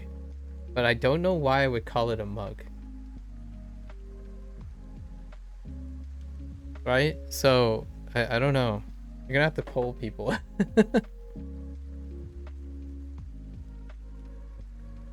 Is circular? I feel like cups are circular too. I don't know. Like, I don't know why I would call this a mug. Rectangular? No, I think cups are like a teacup, right? A teacup is circular. And a mug is circular too. I don't know. Honestly, I have no idea. That's a really good question. mug and cup. 白いのはありますか？ Shiroi. And clearly Japanese people have distinguished between a cup and a mug, I suppose. 白いのはありますか？ Shiroi no arimasu ka? Son of a... Oh, I forgot the wa. この茶色のは安いですよ。Oh no. Oh no. Chairo. No. Something. この茶色のは安いですよ。Oh.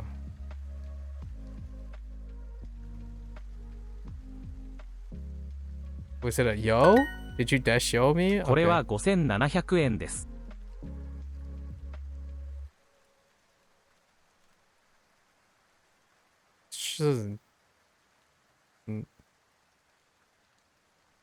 これは Wait. これは5700円です。Oh, 5700. And this. このキラキラのスニーカーはちょっと。Thank you, Manifest. Can you answer the question, Manifest? How would you differentiate between a cup and a mug? This is the question of the day. I don't know if Lotus is here to answer that question, but I do not have a very deep understanding of why I call certain things mugs and why I call certain things cups. Proceed. To me, ceramic is mug. That's where I led to. That's where I led to at first. I'm like, maybe it's just the glass or ceramics. But then what is a teacup? It's often ceramic. That's immediately what I thought. My first thought was like, okay, I called this a mug because it's ceramic. But then immediately I thought of China, right? Not China, not that China, but China. And they're ceramic. Most of them are ceramic. Like a tea set is ceramic, and those are teacups.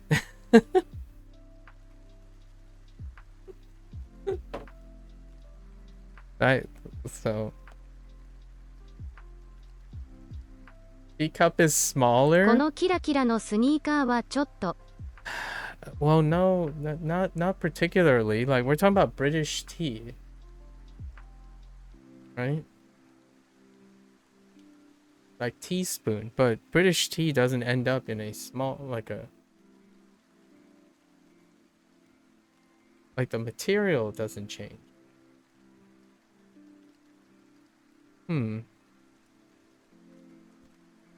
I guess glass cups.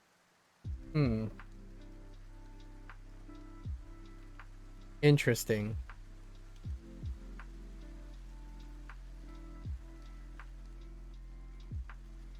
You would call it mug? British teacups, you would call it a mug if it's big? Oh, okay.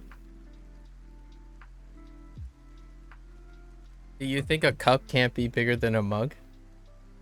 Now we're talking about size. So we're talking about size and materials now.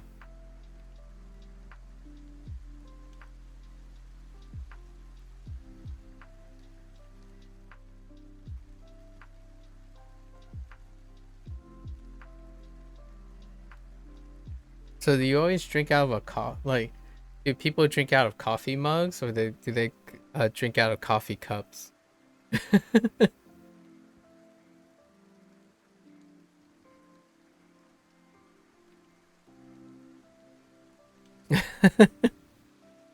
このキラキラのスニーカーはちょっと。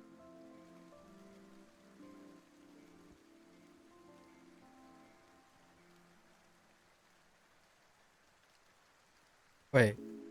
このキラキラのスニーカーはちょっと。 Okay.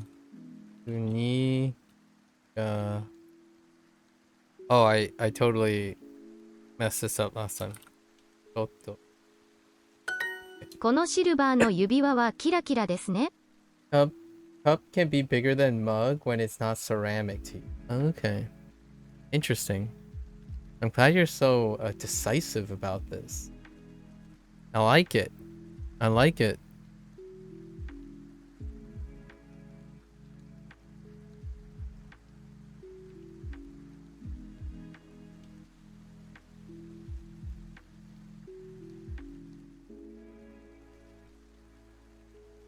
So I'm thinking if there are glass mugs. It's just the definition you grew up with? Yeah, but I like it. I like it. I'm thinking of like if there are glass mugs. The only thing I can think of is like beer mugs. Beer mugs are glass typically. Or plastic. I mean, they both can be plastic, but beer mugs. But then you can say you could call them pints, I guess. But pints is not the same thing as... Like, beer mugs are glass. At least I haven't seen a preference for ceramic beer mugs. But then you can say, well, those are beer mugs. And not regular mugs. That was my thought originally. このシルバーの指輪はキラキラですね。このシルバーの指輪はキラキラですね。指輪、okay. シル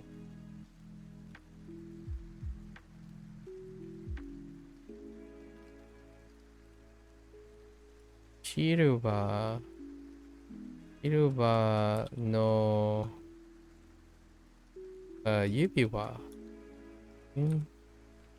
指輪はキラキラでしょ？このシルバーの指輪はキラキラですね。ですね。So fine. このキャップは少し高いです。I didn't ask this question. XD is asking the $1 million questions. I mean, I'm not gonna be a troll and ask you like, you know, our sub sandwiches, right? I'm just kidding. Don't. Or maybe our hot dog sandwiches, you know, something crazy and kooky. このキャップは少し高いです。このキャップは少し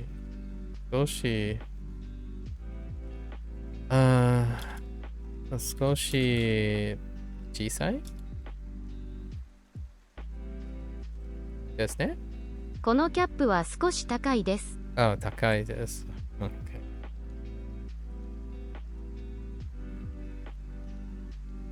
白いのはありますか？白いは Did you say 白い or 広い？白いのはありますか？白いのはありますか？青いのは1000円です。青いのは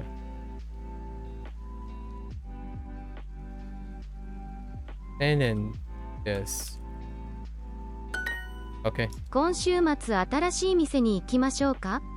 To think of that, the thickness of a beer mug makes me think of mug instead of glass. Oh, that's fair. I honestly think that's a fair point. So, you know, we like Japanese culture, right? Have you seen their teacups? Or do they call them tea mugs? Sorry. I'm sorry. I have there's so many thoughts about this. Have you seen their tea, you know, those things in tea ceremonies, you know? Those teacups.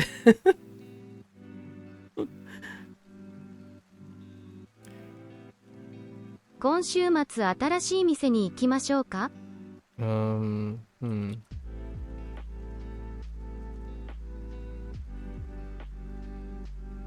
I forgot the rest. I'm distracted. 今週末新しい店に行きましょうか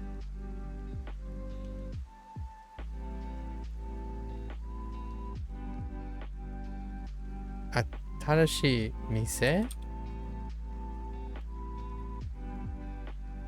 Mise wa mitsuke mashou ga? Masen deshita? 今週末新しい店に行きましょうか Oh.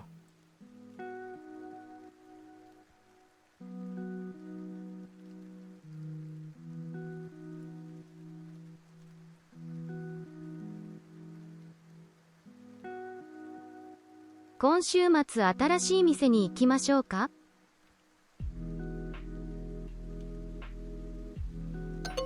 Son of a bee sting. Konchumatsu Atarashi mise ni ikimashou ka? I was asking even nicer. I say ikimasen ka? Traditional Sato uses Gawan, a tea bowl. Okay, yeah, that's fair. Well, okay. Interesting.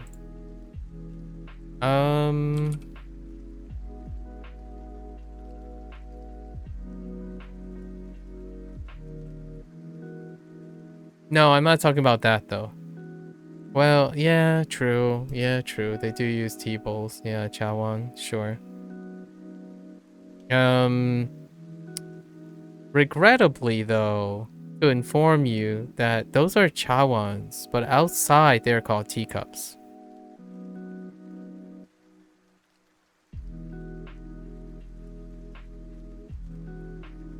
But I get it. Yeah, tea bowls.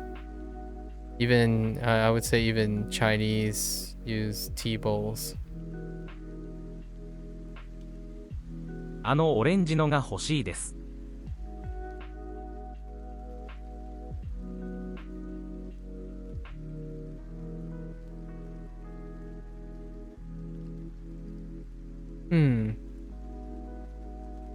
Now we're thinking other tea ceremonies. Oh, and I'm not thinking about the chawan. Sorry, not thinking about the chawan. I'm thinking of these things. What do you call it?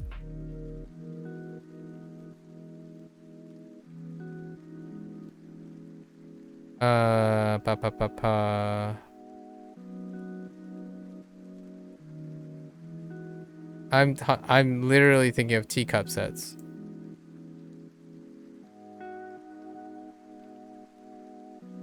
So like the much taller, like it's about this size, but like it has no handle, right? It has no handle. I'm thinking of teacup sets, like for sushi. Sushi, when you're having alongside like sushi restaurants and sushi, those teacup sets. I think largely they're ceramic. Almost all of them are ceramic. Or whatever you call it, like the pottery stuff. It's kind of similar when you walk into like a dine-in Chinese place. They use, personally, those heckin' things are so hard to hold on to because like they pick up heat. They store heat and radiate heat so much. And there's no handles on them. There aren't any handles on them. So honestly, that might be a separation too.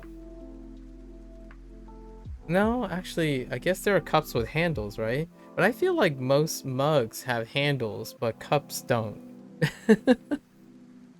Like, more cups are handleless than mugs, which are handled, if you know what I mean. Like, they have handles, right?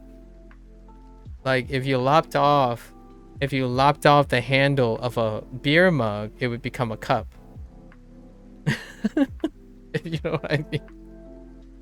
Like, when you go to a restaurant and they fill up your soda, like they give you a soda, right, in a drink cup, right? There's no handle. Interesting. You would call that either a mug or a cup? Oh, interesting. Yeah. Interesting. Because I think for me, I would call a cup something without the handle. Huh.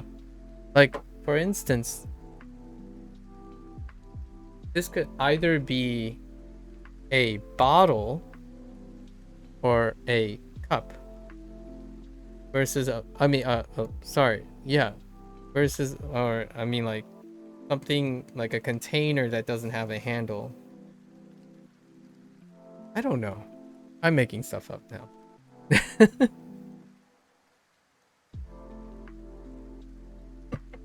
Whatever. あのオレンジのが欲しいです。Language.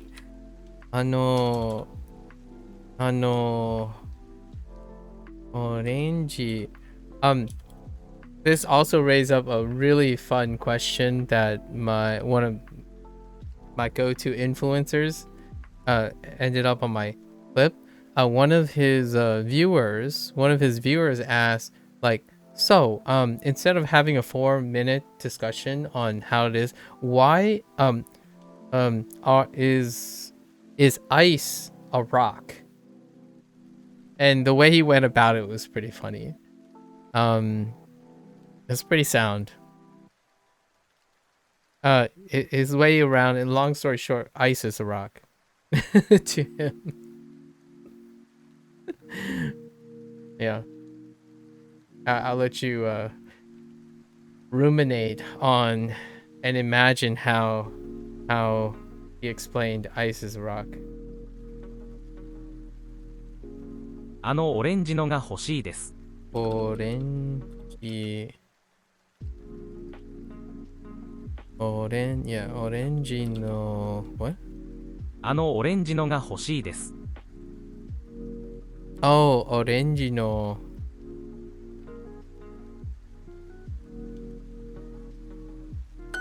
その靴は人気ですよ。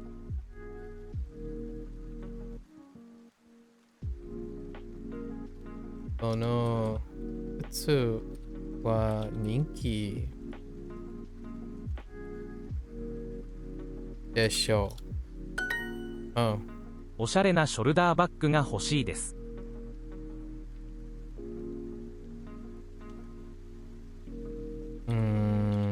おしゃれな。Okay. So, no. What? ショルダーバッグ。ショルダーバッグ。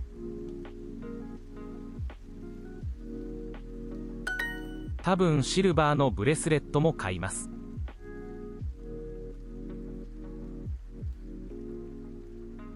多分シルバーのブレスレット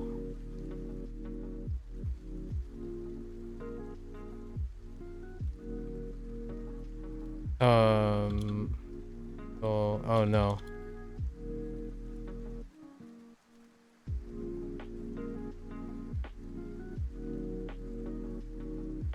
もう買います。どこでシャツを買いましょうか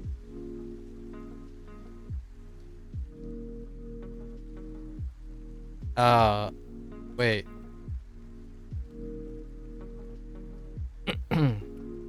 Oh.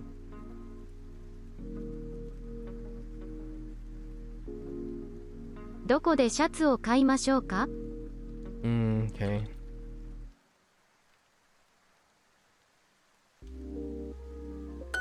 好きなブランドの店に行きたいです。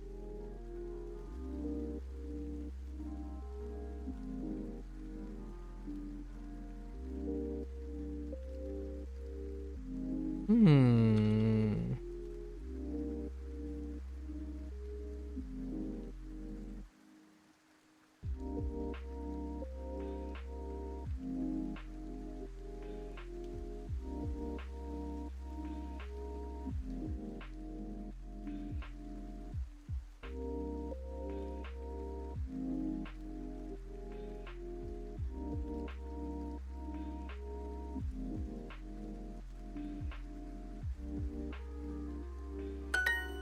Hmm. この素敵なのはいくらですか？ About that cup and mug thing, it is like the question of when does a heap stop being a heap when removed grain by grain. Cups and mugs can be customized in free forms. So, oh, yeah.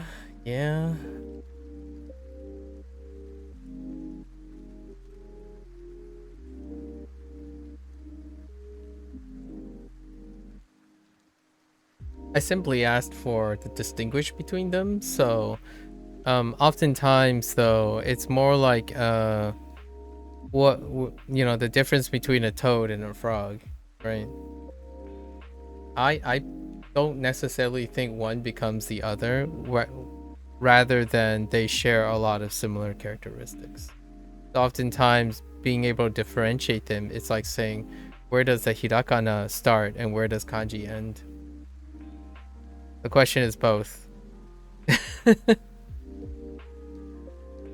And we can have lots of fun in finding the defining features or the differentiating factors where we know that they share a lot of commonality, right?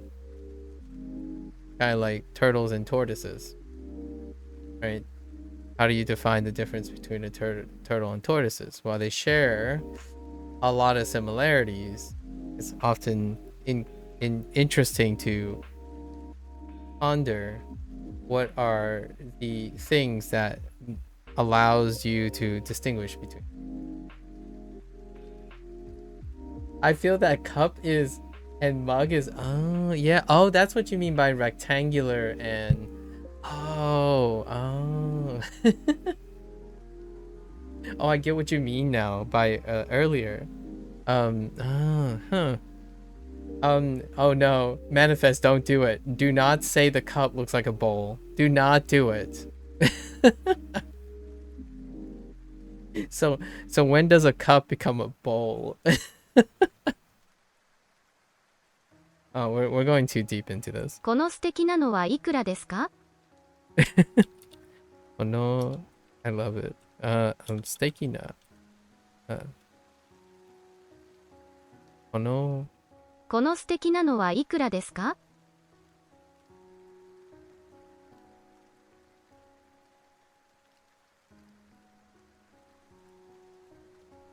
Wait, what was the other? この素敵なのはいくらですか？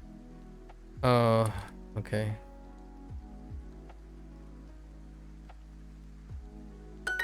今週末新しい店に行きましょうか？ Oh, I screwed this up. Talking about aminals, it's interesting that the classification of species can sometimes be weird because there are always exceptions. And classifications of species is often based on phenotypic description, and that's usually archaic now. As someone that comes from genetics background, you can most certainly classify things down to a resolution that basically makes it very difficult to classify them in the first place, right? The nature of classification is dealing with finding an arbitrary list of characterizations that pass a certain arbitrary threshold to allow them to be grouped together. Hence, classification is a form of generalization, right? Much like the stuff that we participate in all the time, like stereotyping, profiling. It's I like to focus on the differences a lot of times, but as a personal exercise, it's also very prudent and due diligence to also highlight to what extent are they similar, which enables them to have classifications and generalizations in the first place. So like we could say a cup and a mug is a container to commonly contain liquid. However, there are exceptions. It could contain anything, right? So that's kind of the thing, right? And the frequency of, like, we're talking about frequency and distribution of things. And then when they are classified together, it's based on similarities as opposed to differences. And then differences are used to sometimes distinguish between two related classifications. So like frogs and toads, and turtles and tortoises, and I don't know, the various bird species. And yeah, and aminals. Sorry, I have a habit of saying aminals all the time. One day I'm going to say it in a professional setting and I'm going to get a really weird look. But anyways, aminals are classified in that way too. We have to keep in mind that classification of species is based on similarities as opposed to differences. Although it's arbitrary how much of the similarities are necessary to group in classifications and how many differences would constitute that they are different species. In genetics, you could measure it in the manner of its genetic code, right? Which can give you a lot more. It's still arbitrary to some extent how similar they have to be to belong to the same classification. So a lot of times it's gross morphology or some sort of almost impending, like, very gross, like, non-negotiable classification. Like, for example, species. If two species cannot propagate, right? If two things cannot propagate, then they are clearly of different species. That used to be like one of the distinguishing factors, right? When you have two species. But the question is that true? Well, no, there are exceptions. You can produce progeny that are sterile, right? So kind of, no, you can have two different species produce progeny, but the progeny itself wouldn't propagate. So is that sufficient to provide a new classification? Like, for example, a donkey or a liger and so on. It's a fun question. It's like the whole thing about language. I think language itself is a fun digression for classification,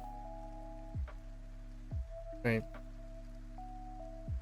It's like dogs and wolves. They are both, yeah, Canis lupus, but dogs are associated with pets and wolves live in the wild. Yeah, indeed. Yeah. The human society, classification is a human construct, right? And it's a really fun topic to talk about, provided all the parties involved aren't too, like, emotionally identified as it, if you know what I mean. Like, I'm trying not to be too controversial here, because this can go down a very controversial road. We're more celebrating the elements of language here. Language is a facsimile to capture as much information as we can through our vision, sight, and experiences and encounters with things. So naturally, language itself is a categorization of a percentage of an experience, right? Language is not comprehensive, regardless of how much you want to believe it is. So naturally, when we categorize things within a category, which is language, you lose even more information. So lots of people talked about this in terms of, like, planets, for example. Since planets, most people are agnostic to planets, as in they don't necessarily identify and have emotional attachments in planets. the way people use illustration of this like classification arbitrariness of language, they often talk about planets. Like, is Pluto a planet? Is Earth a rocky planet? And then what makes a planet gaseous versus rocky? What is a star? That kind of thing. And in the field of linguistics, right, there are outstanding questions that involves categorization. What is a syllable, right? What is a word? All our languages are classifications and subcategories of a larger language, which is a collection of sounds and etc. Right? So yeah, humans do be doing human things, and I love hearing. I really do enjoy watching respectful, mutually respected intellectuals discuss these topics. It makes for great coffee table talk. If you're not a coffee drinker, soda drinking talk. Or if you're not into soda, maybe bubble teas. All right. You can have your water too. And water is so boring. I'm just kidding.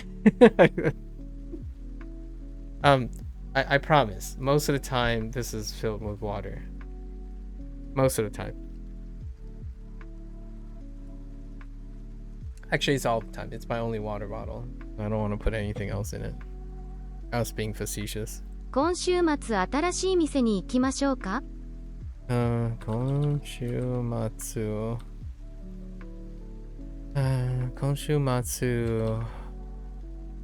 新しい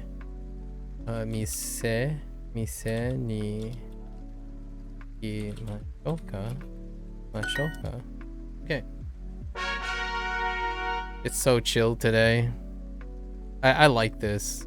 Low effort chill. Alright. We got describe a day at college.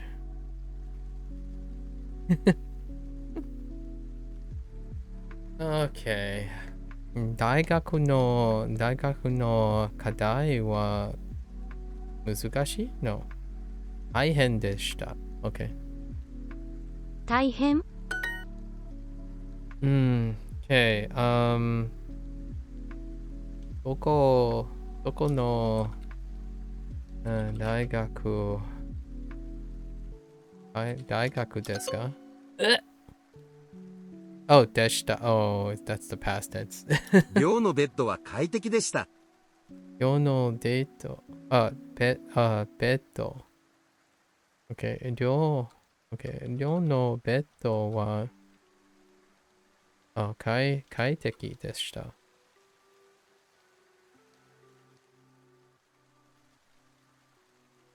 入ります。どんなサークルに入りましたか？どんなサークルに入りましたか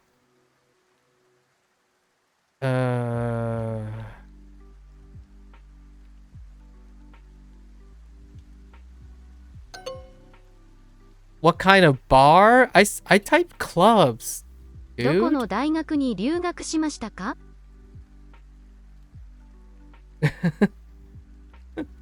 どこの大学に留学しましたか？どこの大学に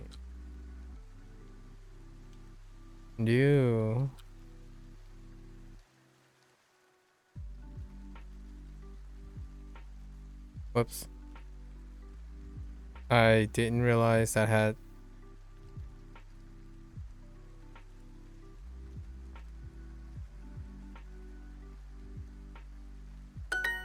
歴史の成績はまあまあでしたよ。okay.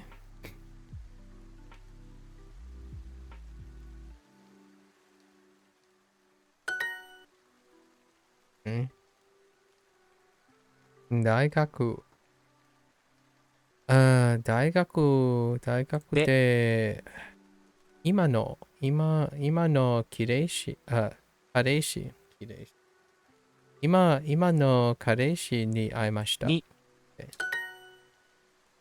Talking about classification, it reminds me of boba kiki effect, where if a blind person is cured and to be shown a curvy and a spiky shape and to guess which is called boba and which is called kiki.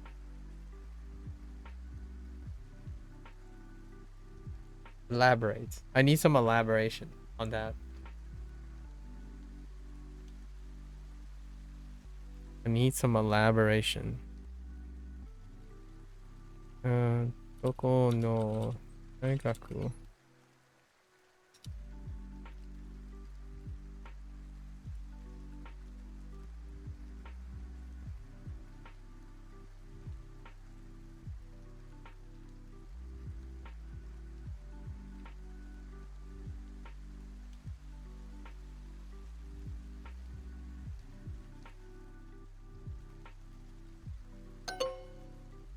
Wait, you don't use that? Oh no. Why don't I use that? Oh. どんなサークルに入りましたか？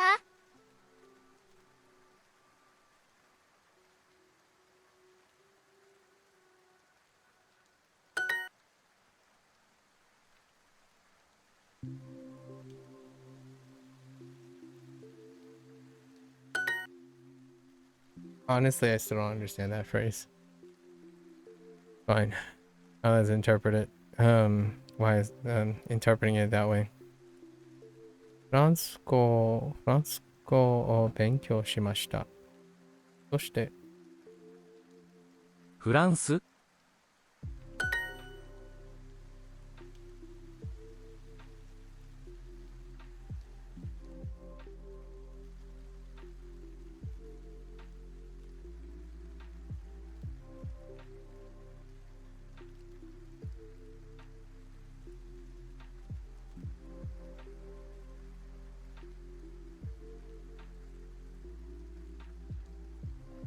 Boba Kiki effect. When presented with two shapes, one rounded and one sharp, people from most cultures, language, age will strongly tend to associate Kiki with the sharp and Boba with the rounded. Okay.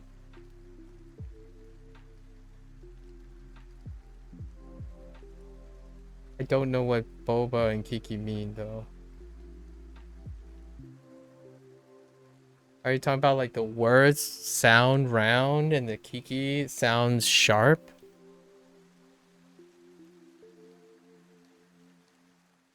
Or was there pretense for Boba and Kiki?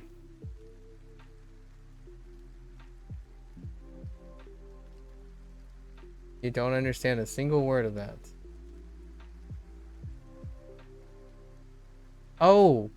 Oh! Wait, are you talking about you read that too? Just the fact that I reminded of, yeah, about associating sounds and shapes. Okay, yeah, boba is round, yeah.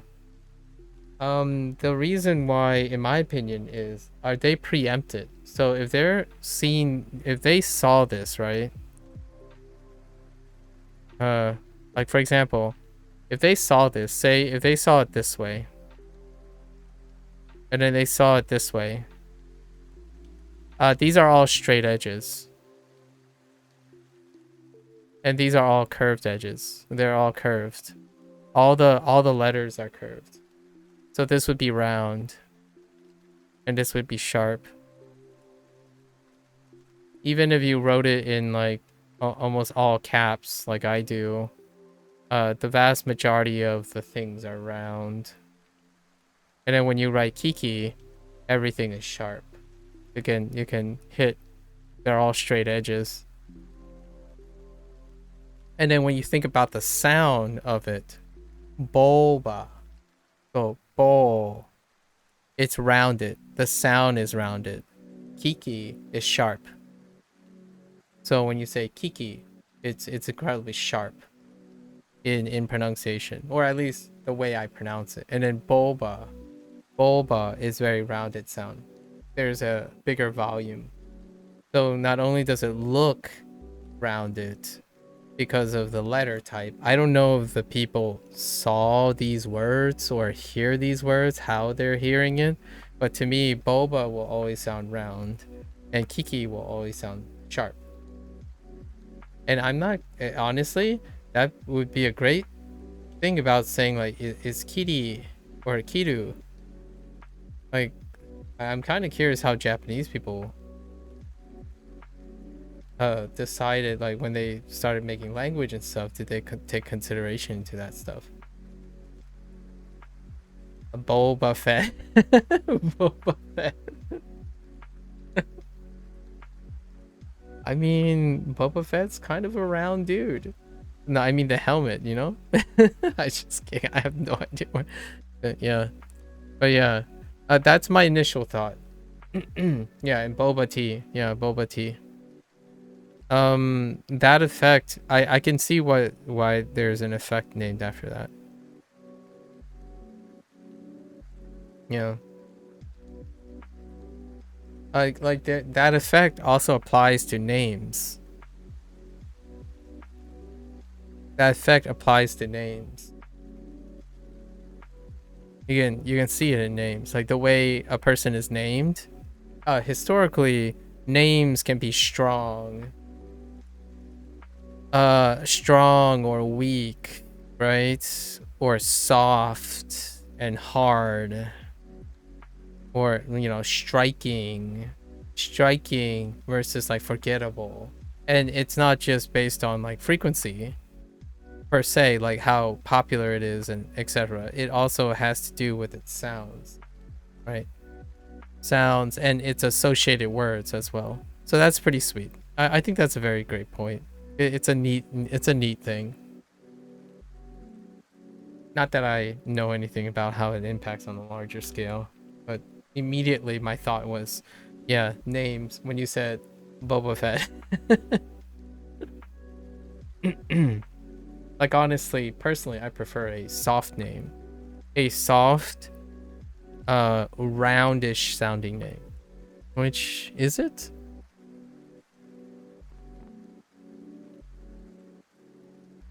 No, most of the aliases that I picked up are kind of a mix. It has like a soft side and a hard side. And a rounder sound and a sharper sound. So I guess I'm more of a balanced person. Like the voluntary aliases that I picked up is often a combination of smooth sounds put together, and then the other half is sharp. Like, for example, Ryuichi, right? Ryuichi. Ryuichi. So ichi is very sharp and pronounced, and it's, you know, one, right? Ichi. And then Ryu is very soft and blendy. And Maku is the same way. Ma is very round and soft, and Ku is sharp, or Ku. Maku, or, you know, Maku.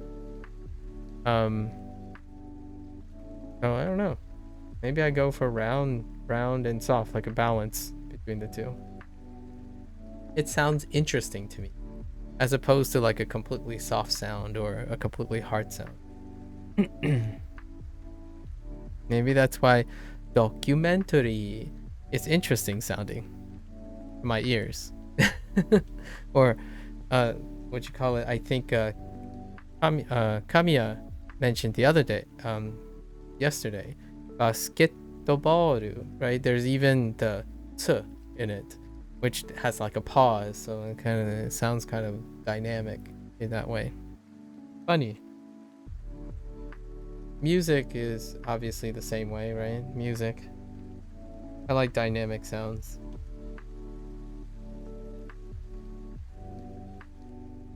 Mo chotto bueya o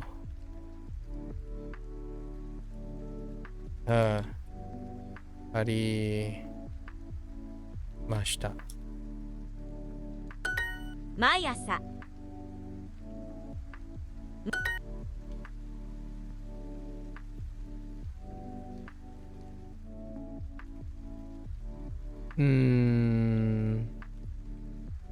Oh no. I don't know if it's I guess we'll find out.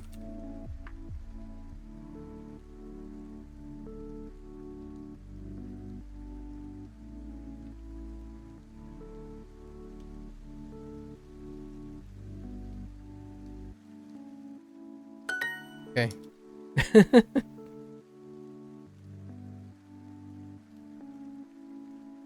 大好き。スミス先生はいろいろな外国語ができました。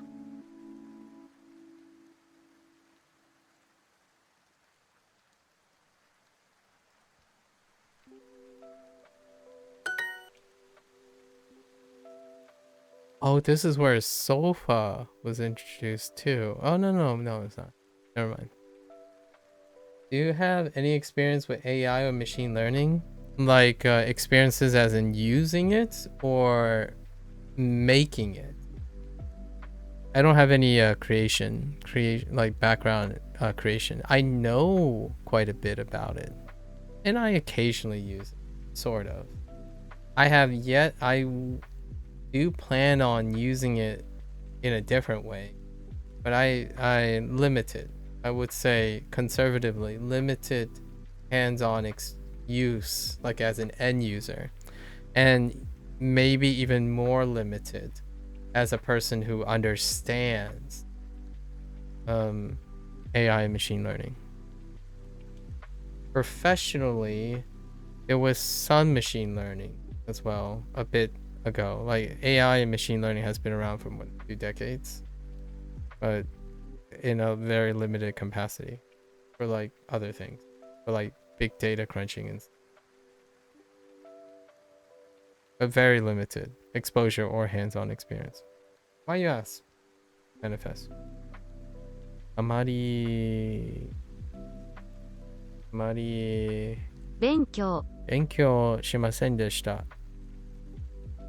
成績はいつもダメでした。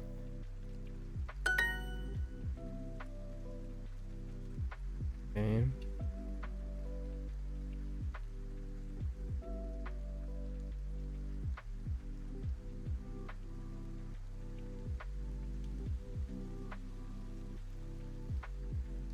You want 私の目Nah, right? Nah, they wouldn't do that to me, would they?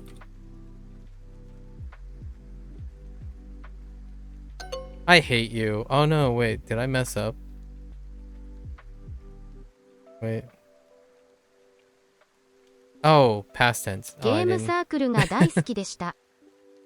I keep forgetting the past tense.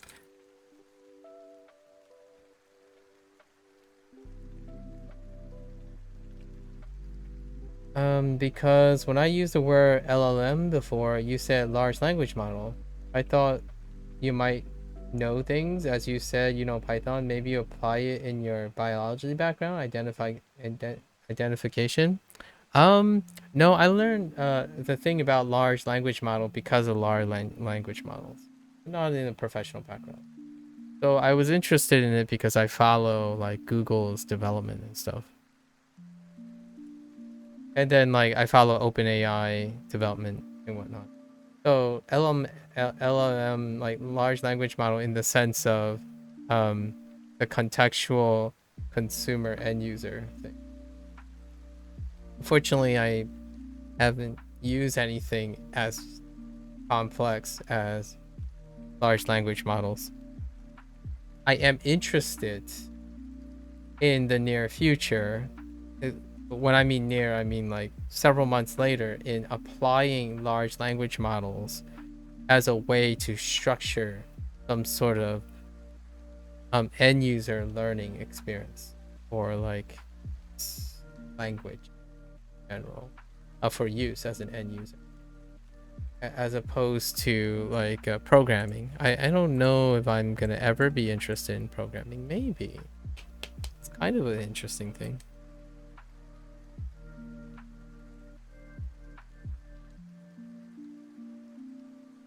You mean like artificial generative intelligence? I think it's pretty neat.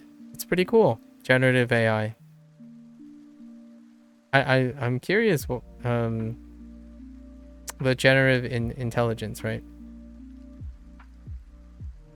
I'm really curious where it's gonna take where it's gonna go. I still think it's in the very early stages, and much to my expectation that those who actually work in the field would suggest that it's incredibly overhyped and incredibly optimistic. Do you think it is a fantasy or will it be in the future? I don't think it's ever left.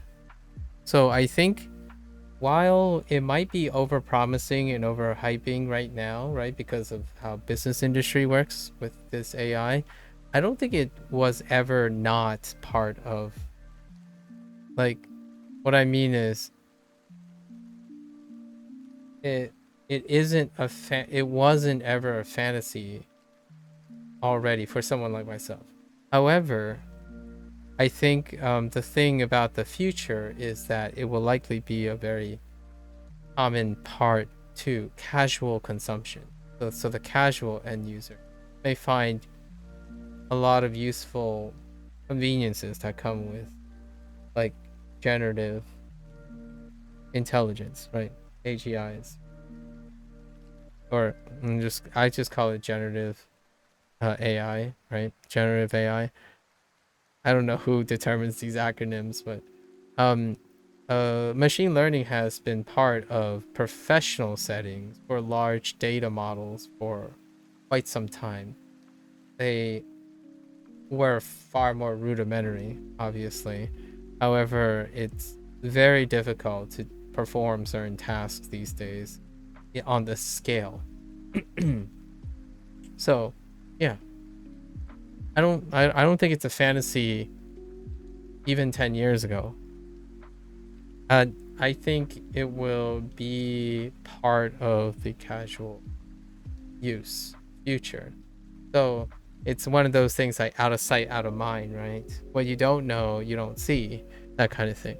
So, yeah, lots of advancements in like technology and answering questions like biological questions and what have made use of early what you would think would be in the same umbrella, closer to made bots than flying cars. So I must say the application of LLM in robotics lately is very promising, like the self-balancing ones. Yeah. Did you see the reveal of Boston Dynamics' newest model? I thought it was quite invigorating, if I do say so myself. I've got what's the robot's name? Yeah, I forgot what the robot's name. ゲームサークルが大好きでした。Game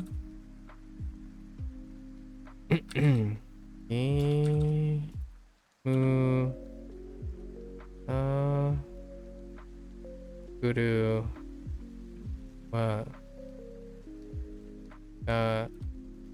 daisuki ゲームサークルが大好きでした。でした。Okay.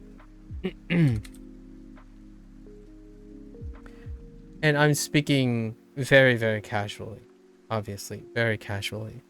I in this field or in this place, I am an end user.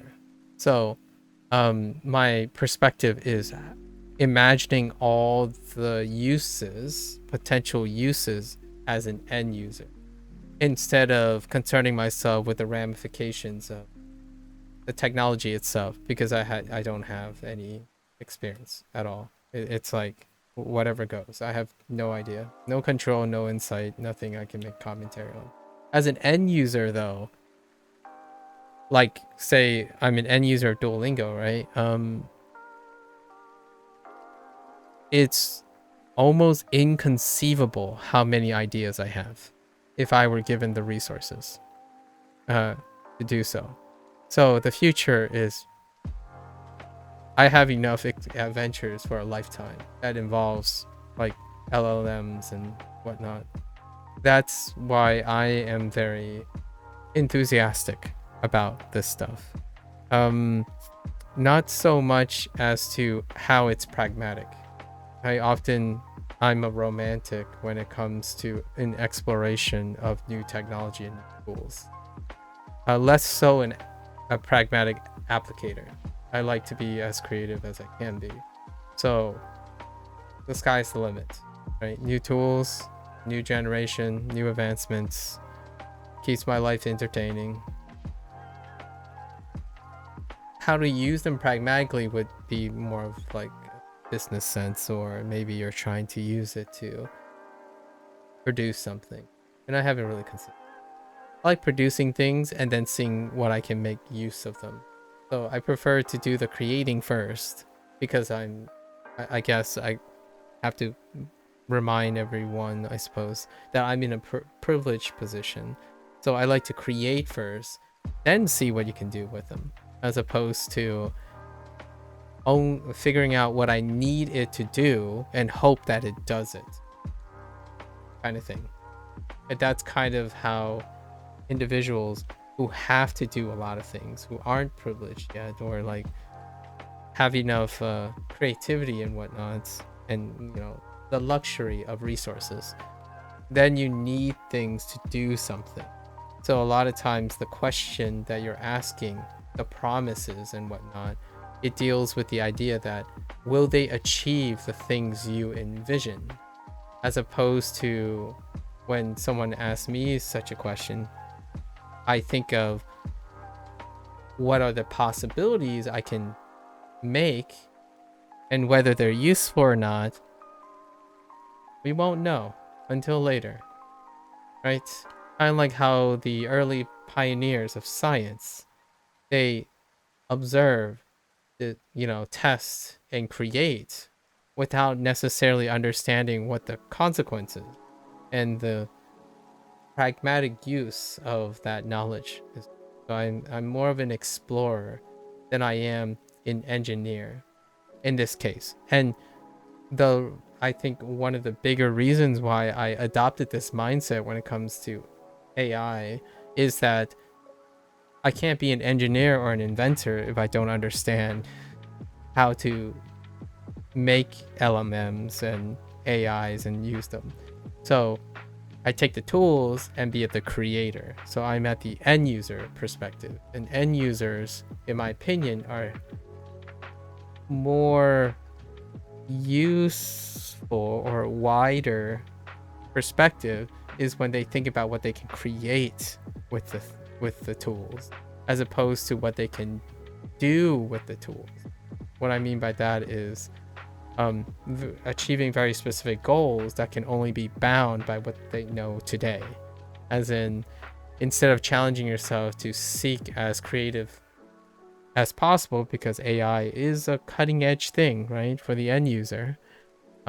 Much like back then when video games, when you had more graphic designs and more graphic engines, the sky is the limit. So that's very optimistic.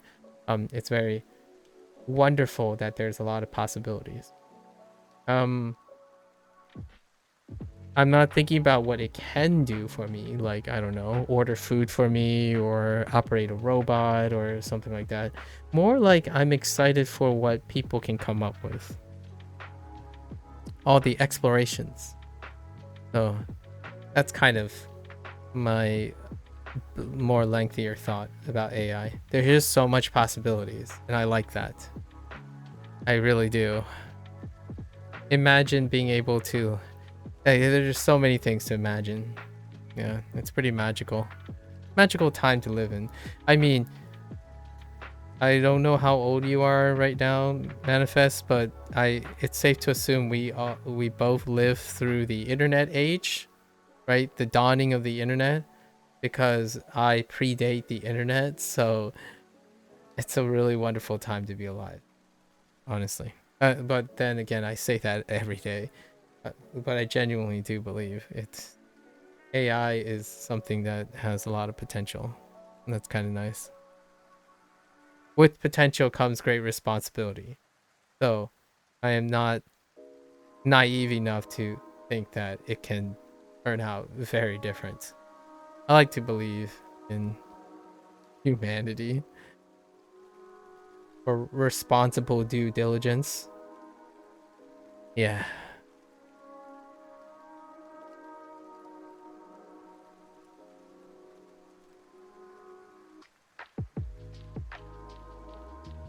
I said a lot, but it's so little in all of that.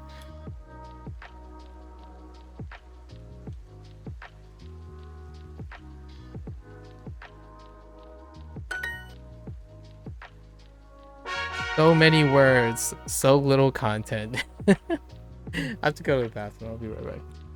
Give me a sec.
Every big tech is developing their own version AI robots. Yeah, indeed. It's certainly a in what I would call an arms race, right?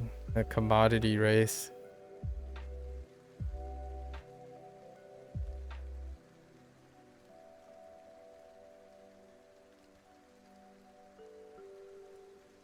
Try not to underestimate the founder's effect. The first to pull it off, regardless of potential subsequent iterations and whatnot, the founder effect is very strong. So the first person who pulls off a incredibly influential version of the technology will have the benefit of the founder's effect. To be the first of. たくさんのお皿がいります。たくさんのお皿。お皿。Wait.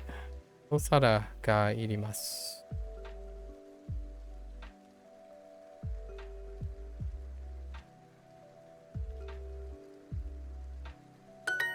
いいえ、ロブスターはいりません。You're afraid that NSA is now involved with OpenAI, that Snowden thingy? Huh? Suppose. I can't really speak to that.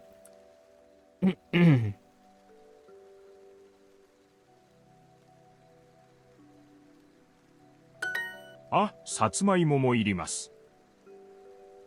さつまいも。さつまいももいります。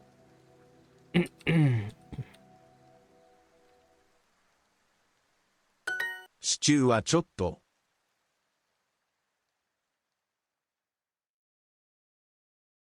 バターも使いますか？ Oh.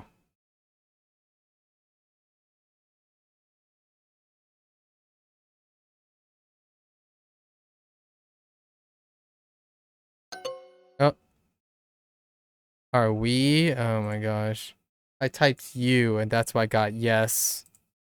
See, that's what happens when you're actively constructing your own preferences and not looking at what's これは available 豚肉ですか？ words available to you.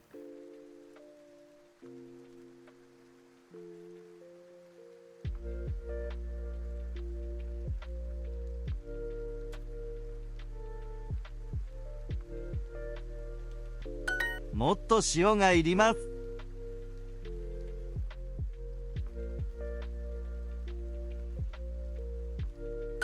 美味しい昼ご飯を作ります。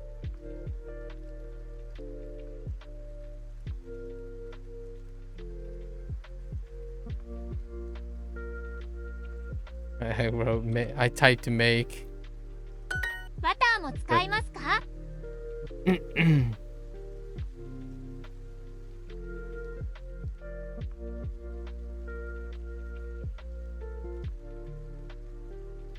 Oh, I did it again. The theme of the chapter is to cook with someone. So even if this is like out of context, the context is you're with someone. I keep forgetting. 早くご飯を作りましょう。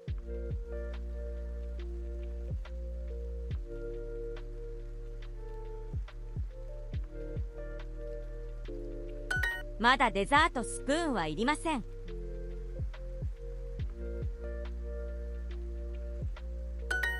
どのレシピがいいですか？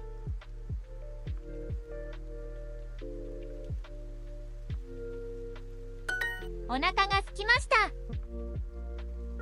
I just realized that all of these are translating ones. Weird. Oh, I forgot about this phrase. Onaka. Oh, was this today's review? Yeah, I forgot about onaka. Onaka ga,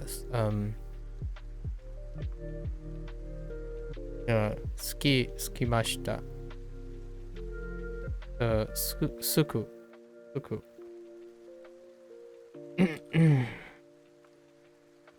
ステーキナイフは引き出しの中ですか？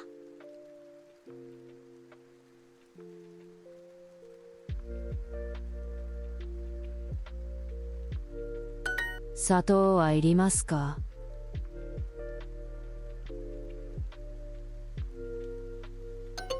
Oh, じゃが sato. いもをいくつ使いますか？ Whoops.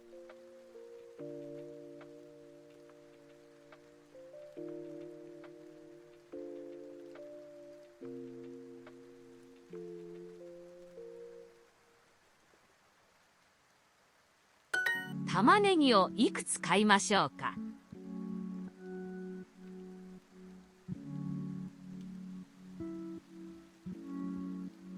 どの砂糖を使いましょうか？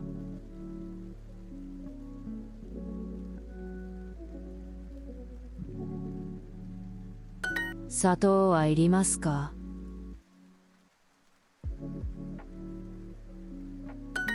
Okay. We're getting close to the present, so everything's pretty fresh. 今月パーティーがありました。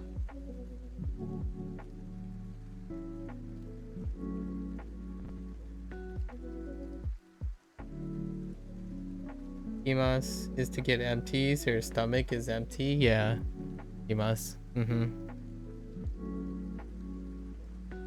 So onaka, yeah, empty. Onaka ka, onaka ka. Yeah, skimas or skimashita. There was「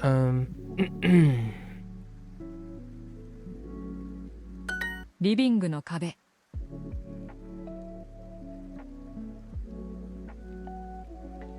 イタリアのブランドのソファーでした。 Oh, sofa. Maybe sofa was introduced this chapter. Could add a sofa.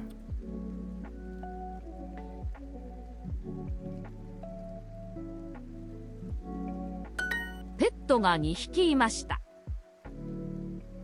Oh, I forgot about ペット。ペットが2匹。2匹いました。手作りのフライドポテトを食べました。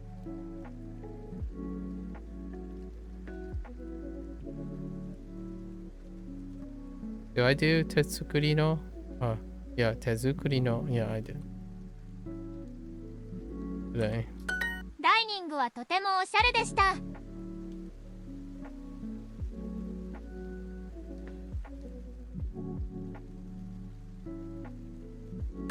家具はおしゃれでした。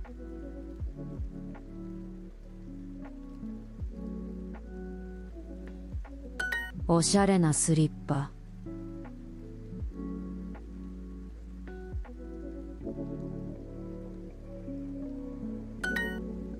晩ご飯は辛いチキンでした。大き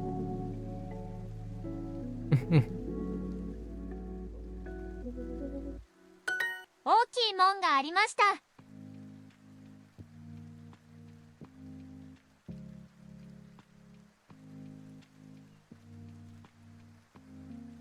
キッチンに棚がたくさんありました。Yeah, they're all English translation. Hmm.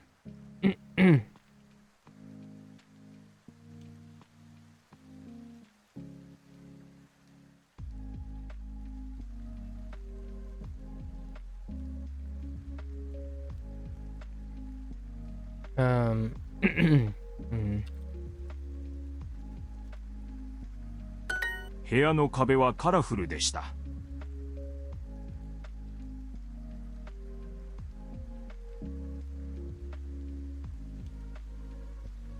ケンさんのハムスターは可愛かったです。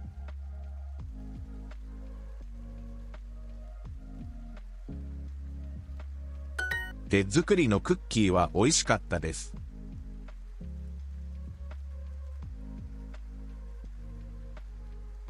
玄関でブーツを脱ぎました。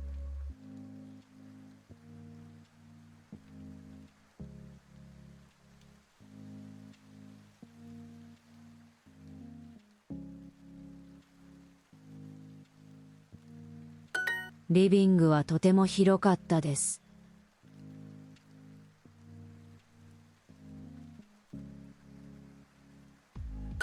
窓とテレビの間に綺麗な絵がありました。I wonder why.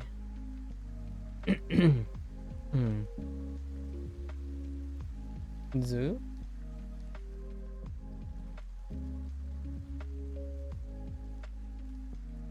The hand kanji and scooty is pronounced as zoo? Interesting.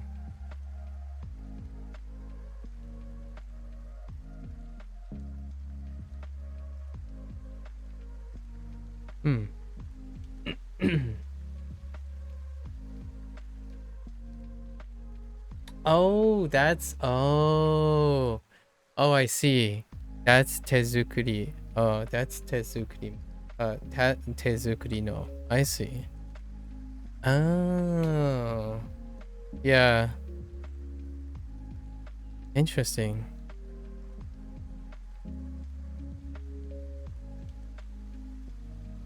I see what you mean.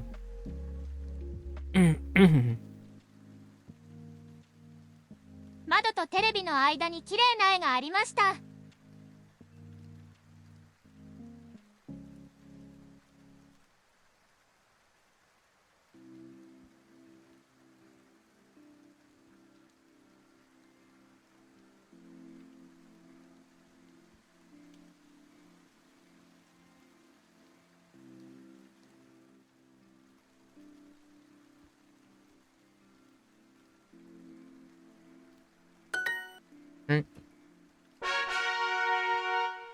Alright.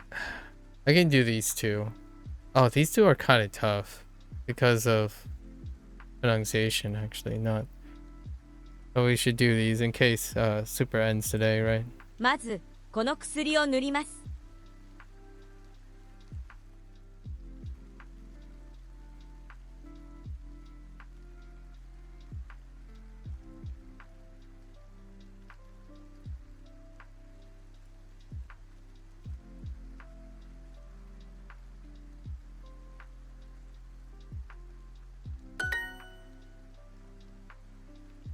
はい、夜ちゃんと電気をつけます。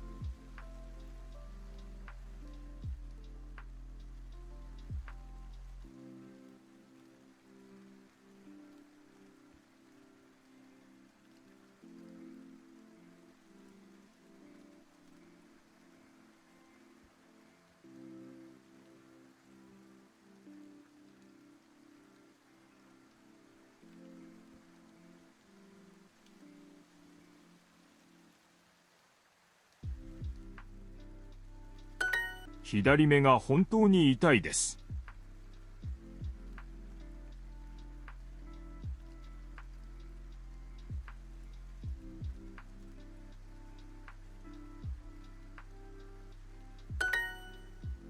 いつからですか？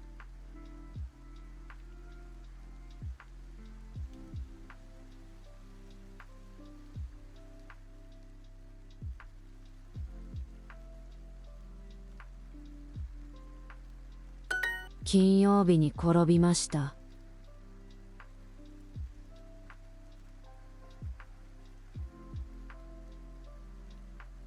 ちょっと頭が痛いです。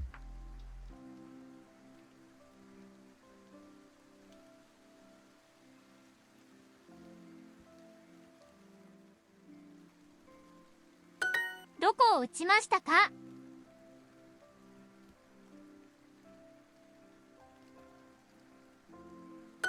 少し腕が痛いです。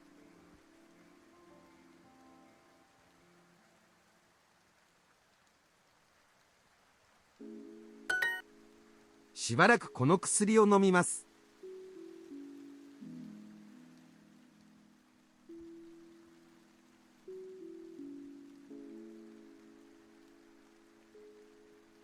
しばらくこの薬を飲みます。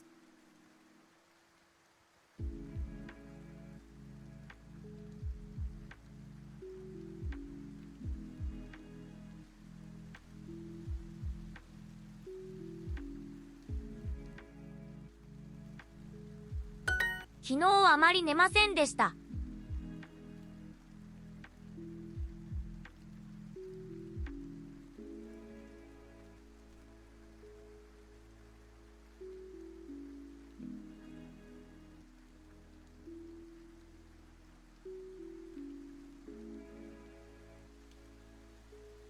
来月までスポーツをしません。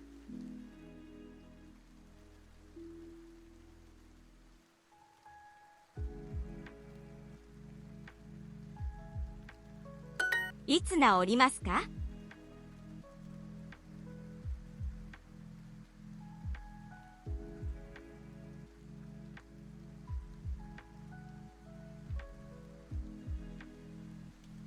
いつ治りますか？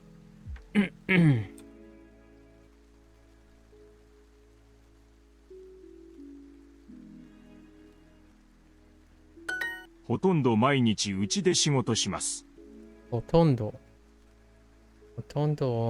毎日うち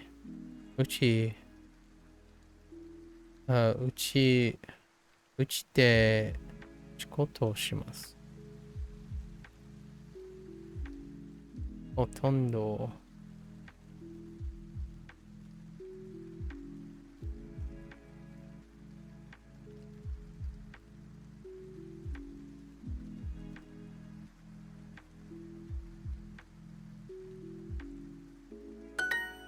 はい、1時半の予約を入れます。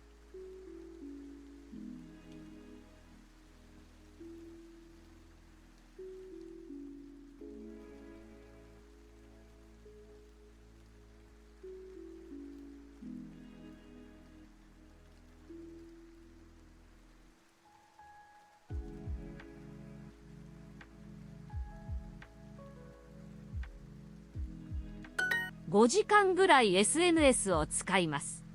Yes. SNS SNS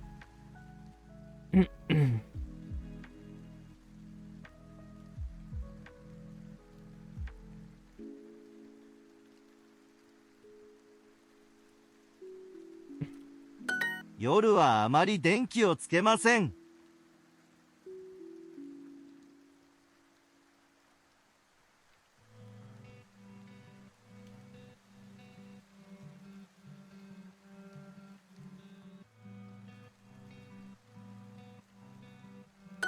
どのクリニックに行きますか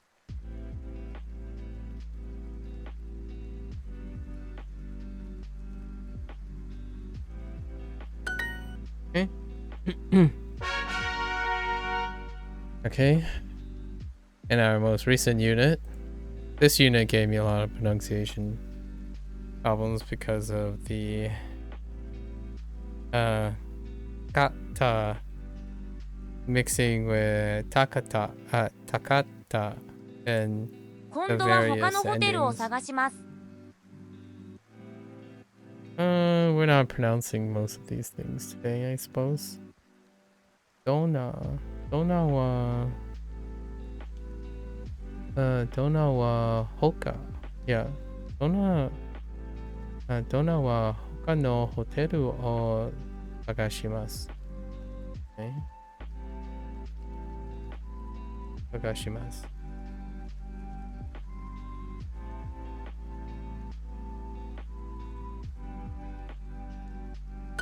もっと早く帰りたかったです。I think I mispronounced the first thing. That was next time. Fine. もっと早く、yeah, 帰りたかったです。帰りたかったです。It's a lot easier now after doing it a couple times. However, it can still be pretty trippy to hear and say.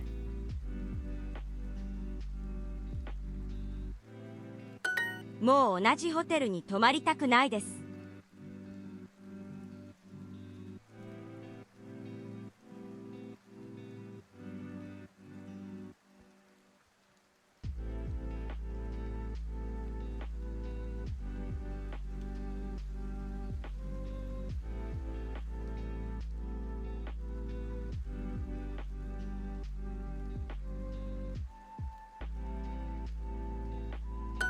多分悪いレビューを書きます。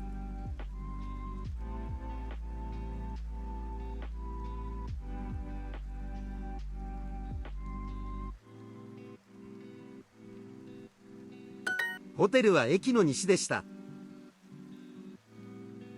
西でした。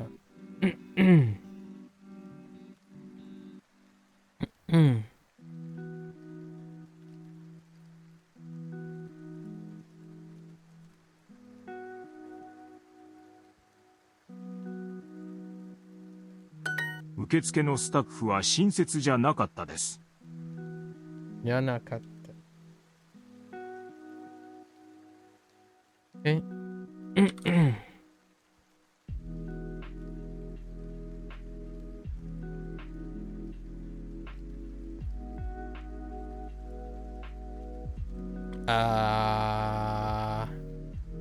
受付のスタッフは親切じゃなかった。Whoops.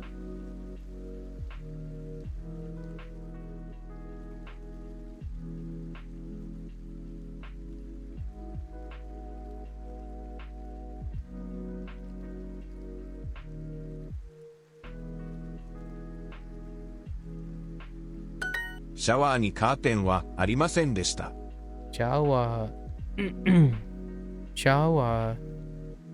にカーテンはあまりありませんでした。シャワーにカーテンはありませんでした。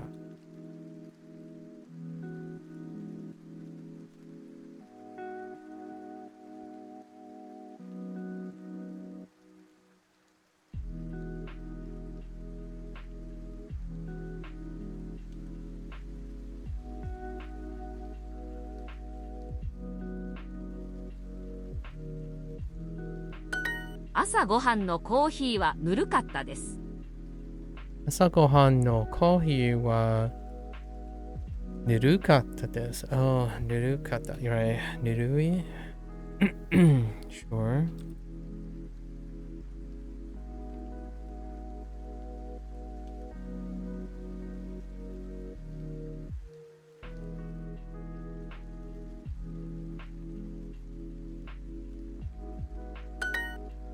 ネットでこのホテルの広告を見ました。広告をI heard that no 広告を見ました。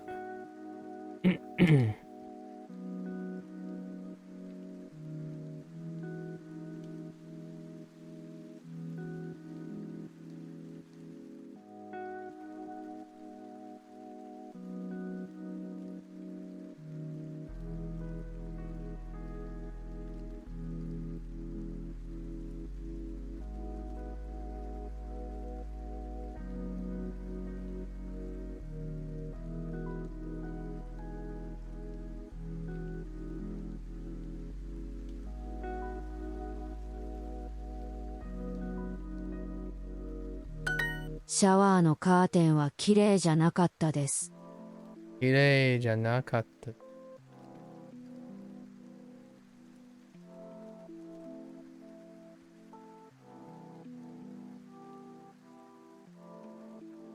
トイレにゴミがありました。トイレにゴミにゴミがありました。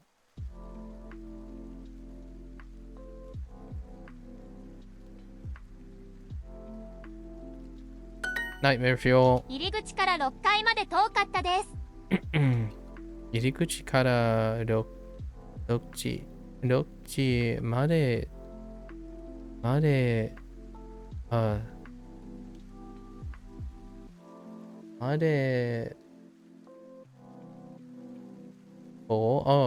遠かったです。Okay.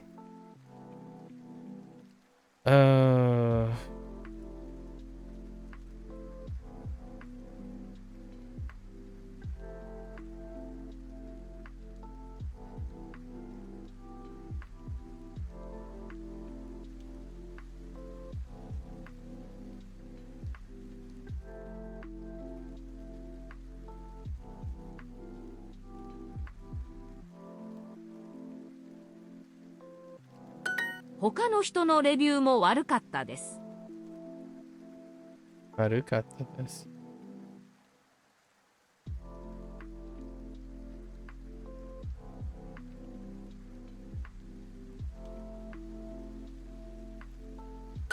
毎日同じシリアルでした。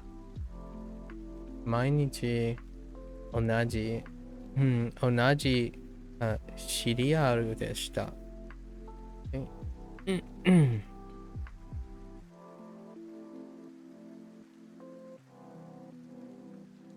ブランケットは薄かったです。ブランケットは薄かったです。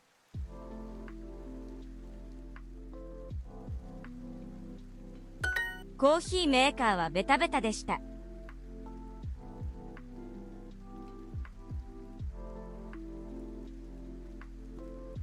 ロビーにゴキブリがいました。ロビーにゴキブリがいました。I feel like,ゴキブリ is so notorious. I feel like they should just auto it. No, I'm just kidding. You know?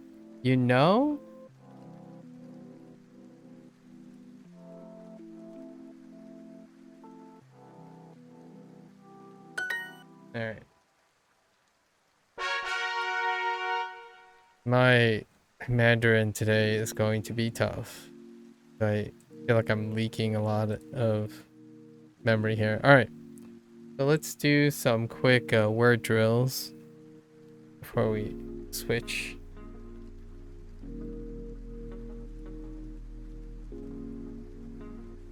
I do love my word drills.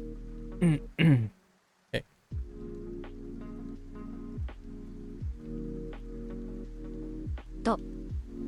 Interesting.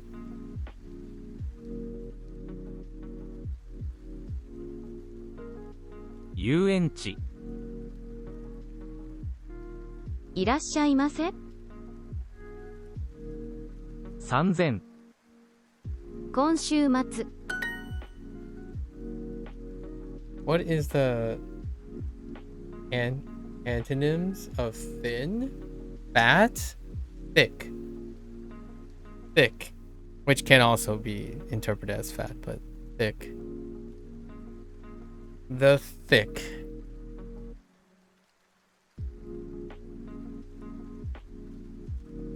Coffee. 天気。水着。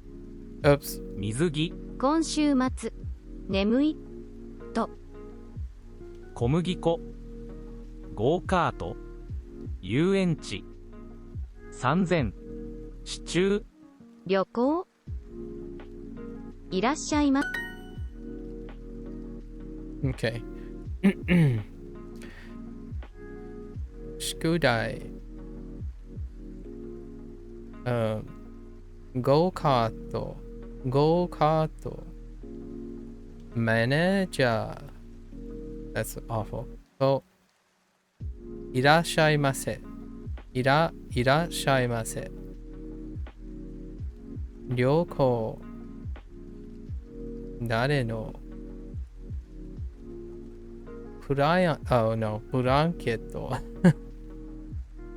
眠い。今週末。コーヒー。シチュー。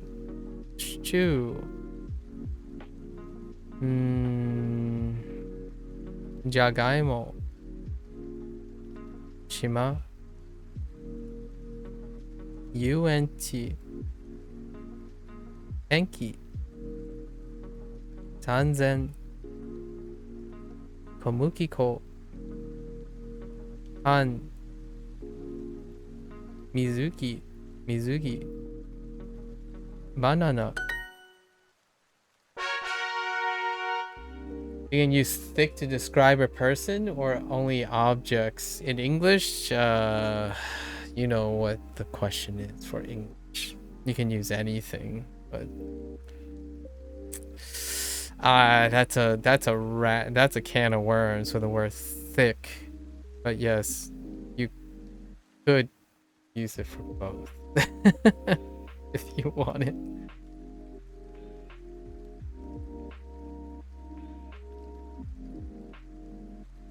Mileage may vary on the thick. カップ。私。柔道。レシピ。遊園地。ナイフ。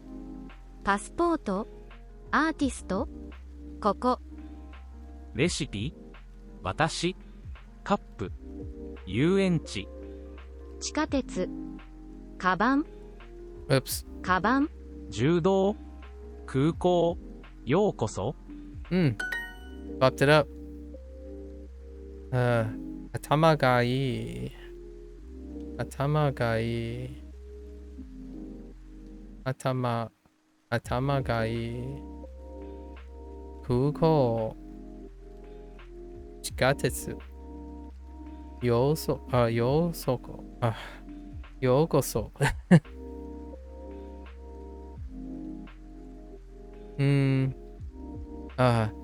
キーホルダー。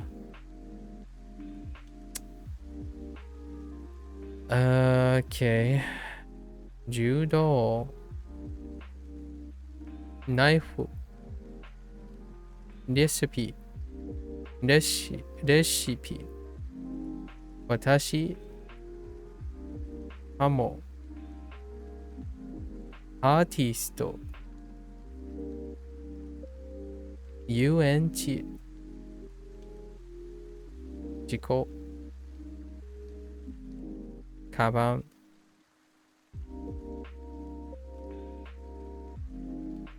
看護師。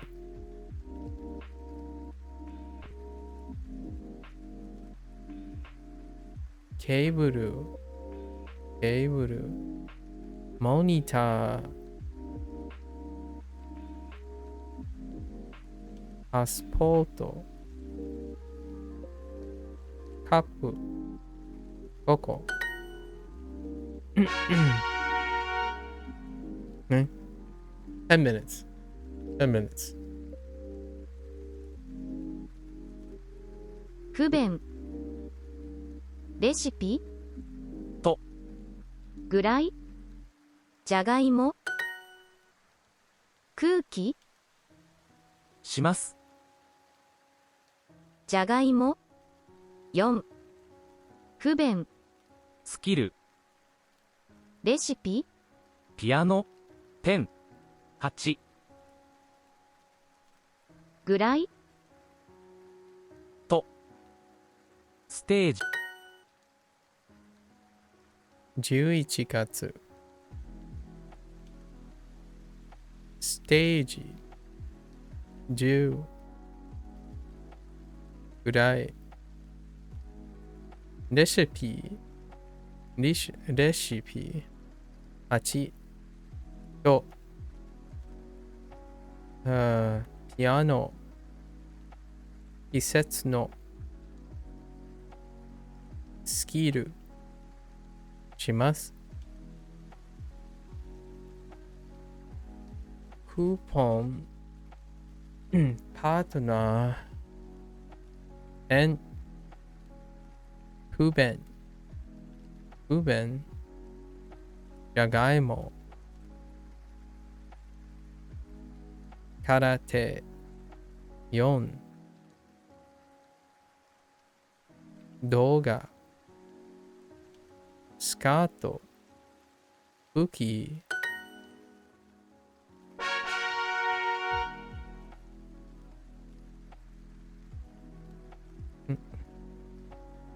不便実会。OK。近く。レシピ。嵐。レシピ。おもちゃ。名古屋。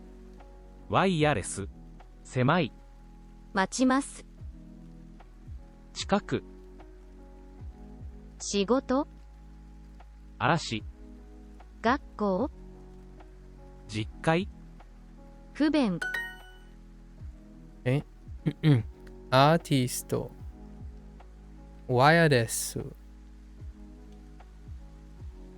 ノート。狭い。レシピ。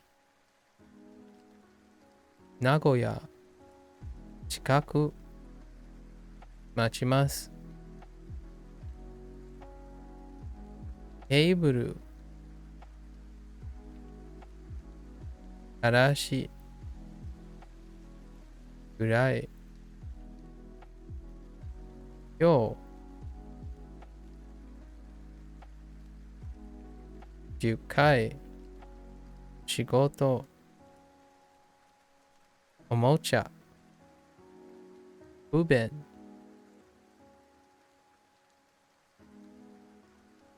インク。旅行。席。学校。Are you keeping Super Duolingo until you finish the course? No, not really. This is back to the normal thing. Let's go back to the normal thing. I don't really need this. I just like it. I just like it when it's, I use it when it's available. But I don't really need to do this. It's just kind of a nice cooldown. That's a nice cooldown. It's kind of how I feel about using flashcards. It's a nice cooldown. 今週末遊園地レシピ。カードゲーム嵐地図。スープ。鍵 Oops. 鍵コート。カードゲーム嵐レシピ。赤ちゃん音楽カバン今週末俳優遊園音楽。猿。カードゲーム。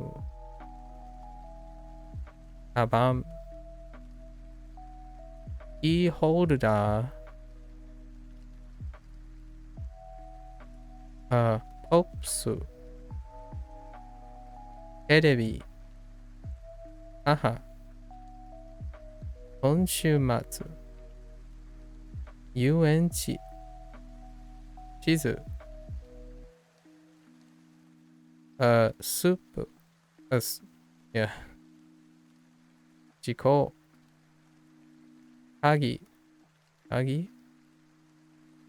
赤ちゃん。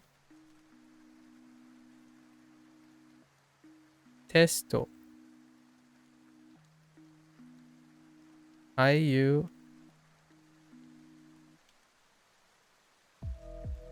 レシピ。フォト。キャンプ。嵐。maybe sometime down the road. Although I really would love to see this number just include everything, right? It's kind of nice. I would subscribe just for that, honestly. But I don't really need to use this, obviously. Any features that are taken away or added, you can do on your own or work around it. So, not the end of the world. 私。バス停。作ります。ジャケット。外国語。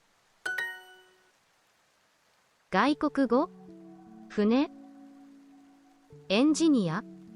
はい。バス停。赤ちゃん。私。作ります。ダンス。ピアノ。ジャケット。ピアノ。ジャケット。海外。ポップス。Not because of the consonants, but Eitaku can only apply to kana that can take a Eitaku test. Oh, interesting.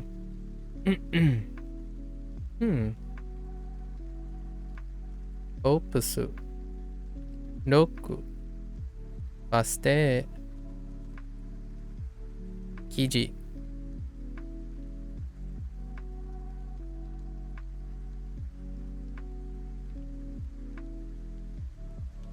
Jane. Oh my gosh, I haven't seen that one. Hi guy. Une.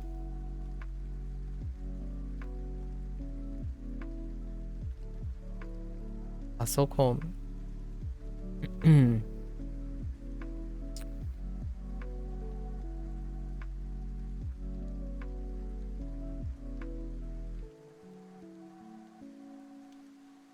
Puzzle.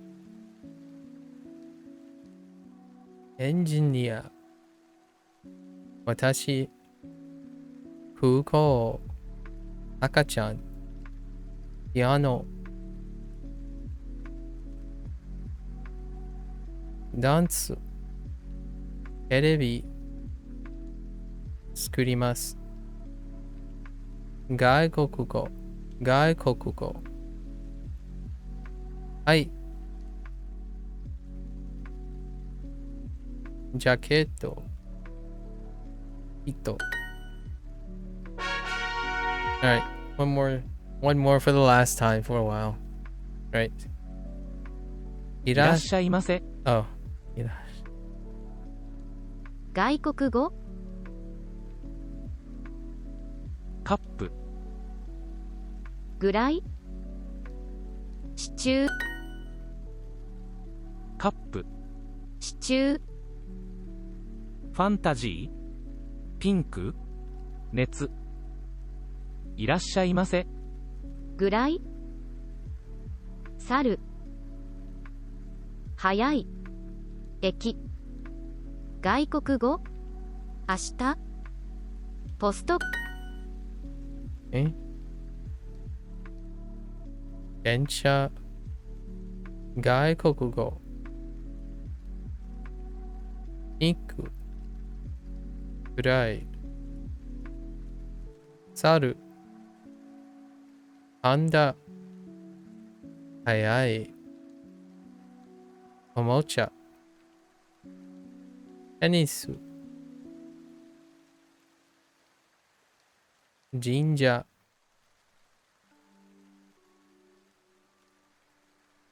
ファンタジー。駅。irashaimase. Mado. 牛乳。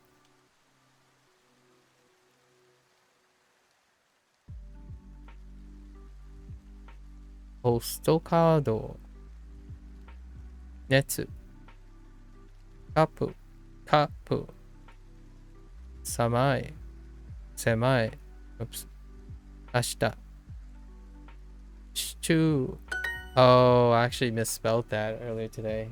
I wrote stew. Shuchu as opposed to writing stew. I don't know. Maybe I wrote stew. I feel like I wrote Sue instead of she. Okay. Alright. Well, that's a wrap. That's as much review as we can get. Tomorrow, we have one last wrap up. So, we'll try to... we have... Basically, recalling 22 and 23. And maybe just practicing the kanji. All the kanji we learn up to the current. So then we'll be ready for 126. And 126, we'll continue with the old structure where I summarize all the units. I think 8 units, I can organize 8 units. Not too bad. Yeah, I can organize 8 units. They're quite distinct this time around, actually. Complaining about hotel. Doesn't really overlap with health issues. This is actually about home visits and describing home visits in the past tense with past adjectives. Cooking with some peeps. Describing college life. Clothing. Travel experiences. And okay, gifting and receiving might be a little overlappy, but yeah, pretty. So that's a wrap up for the Japanese portion. The Mondays are quite long, but we're about to liberate Mondays. Take home message. What's a good take home message today? AI is pretty cool, I suppose. That's the discussion we had today. I haven't had anyone really ask me directly about my thoughts about AI, which I really can't say much, obviously, not from a programming perspective. But boy howdy, if I had the resources, I would love to utilize AI as an end user to propagate a workflow that allows me to reach and help more people. However, for now, I don't have the resources and stuff to do so. It would be interesting to use tools by people. I know maybe 1 or 2 people that might be skilled or trained in this aspect, and I could maybe leverage some of things if I had the resources to localize the models, because if I can localize the models, I could use it in a way to create workflow to reach people. Like, what I mean by that is, I like the idea of maybe training some models in order to alleviate some of the known stressors that can be really debilitating for young adults and whatnot, and allow maybe like, because sometimes the whole like distinguishing between artificial intelligence and the person can actually remove some of the initial psychological predispositions. Like, I like the idea that some end users are trying to provide some sort of self-help for themselves, but it's not a great it's not the most ideal substitute of having a sole source of like rehabilitation or some normalization. So it would be nice to integrate that approachability of having artificial intelligence as a way to have a human component to it. So it'd be kind of nice to be like, obviously a human can't be there every day, every waking hour and stuff, and honestly, to provide some of the greatest efficacy is to be like your partner or your significant other, right? So in this case, you can really leverage the availability of AI and its approachability. I can see a future where that can, it's not about substituting people, but augmenting people. So higher workflows, higher accessibilities that can be modeled after someone as a complementary tool, right? We talk about Duolingo all the time and Anki and whatnot, what things are reminding you of and stuff. I think there's a natural chemistry, for lack of a better word, a natural synergistic approach to maximizing use of aided tools that otherwise humans cannot be present for all the time. So I understand that lots of people, their worth as a person and stuff is their market tool, right? Their oh, you just followed me? All right, hold up.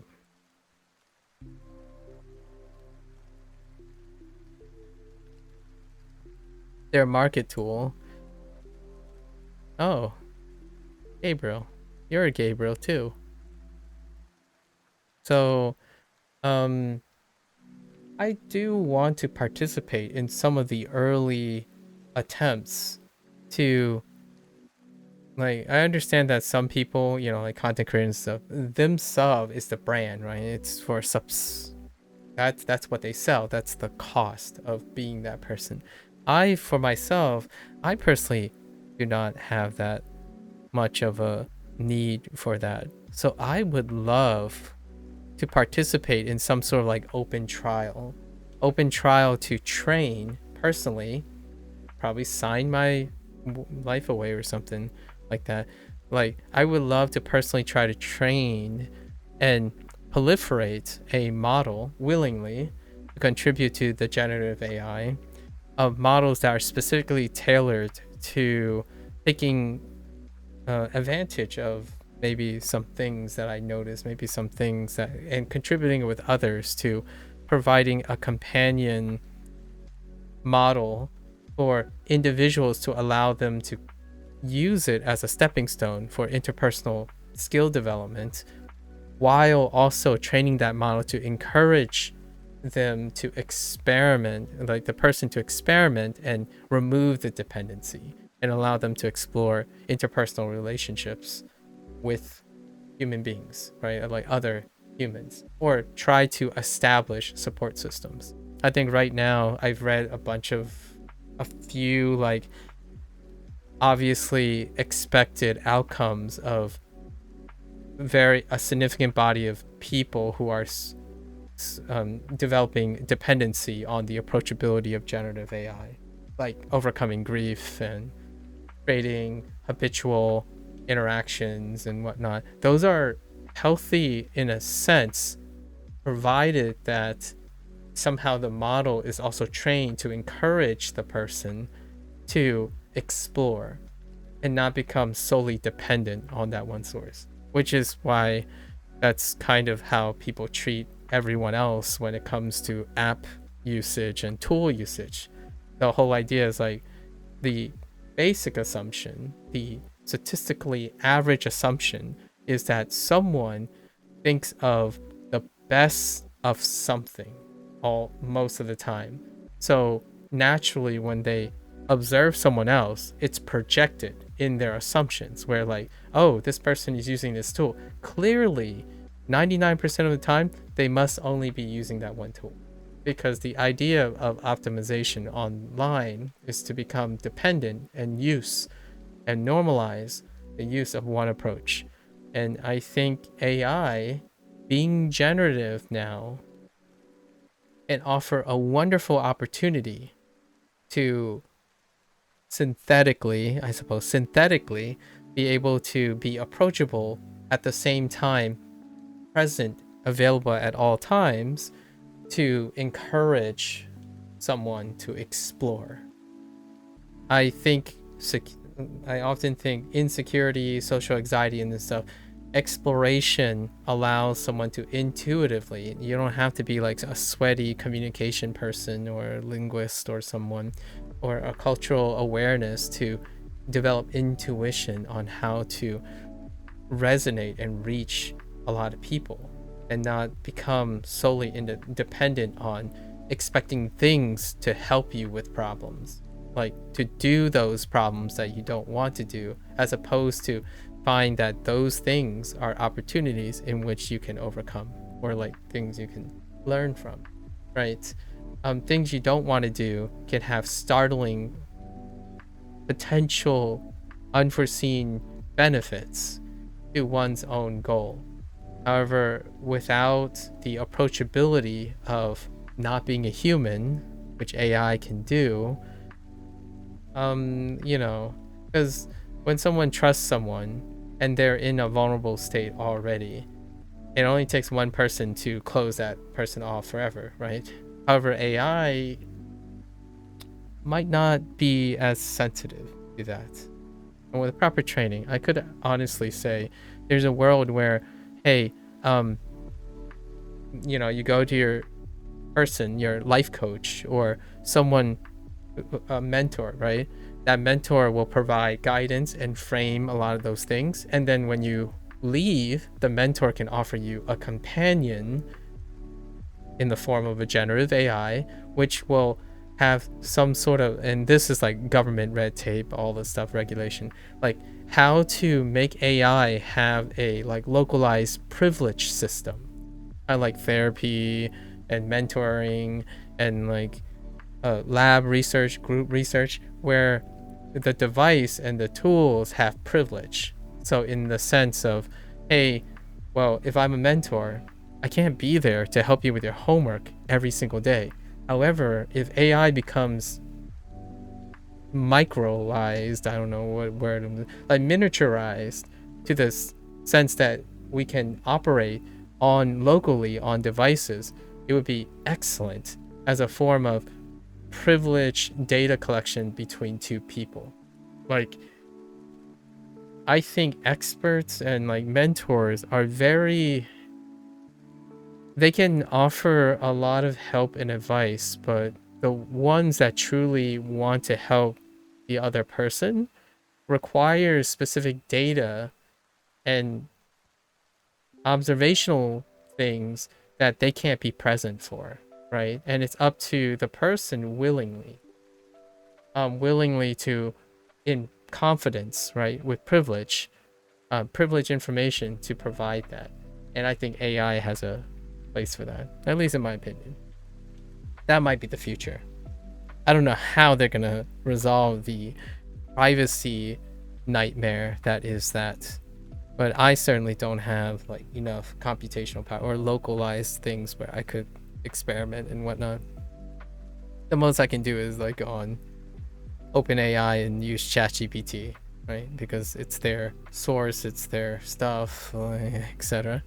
No, that's an interesting thing for the future to consider. I generally am biased, so whenever I think about a tool, I think about how I can leverage it to create and enable people to be creative. I think ultimately, if people are encouraged to solve problems, they come out consistently healthier most of the time.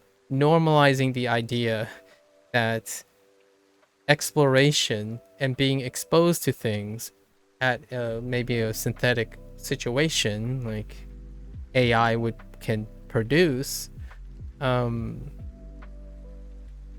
it protects the person, whether they know it or not. It allows intuition and problem solving. Ideally, both, right? Cautious thinking and conscious thinking, as well as intuition. Like learning a language, more or less. Okay, not. I'm being a little reductive there.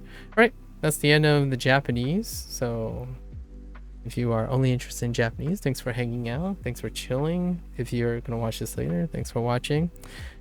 Mata ne. Mata shita. Ya ne. Until next time. And I am gonna go change gears now to Chinese, and I'm gonna stretch and be right back in a few minutes here.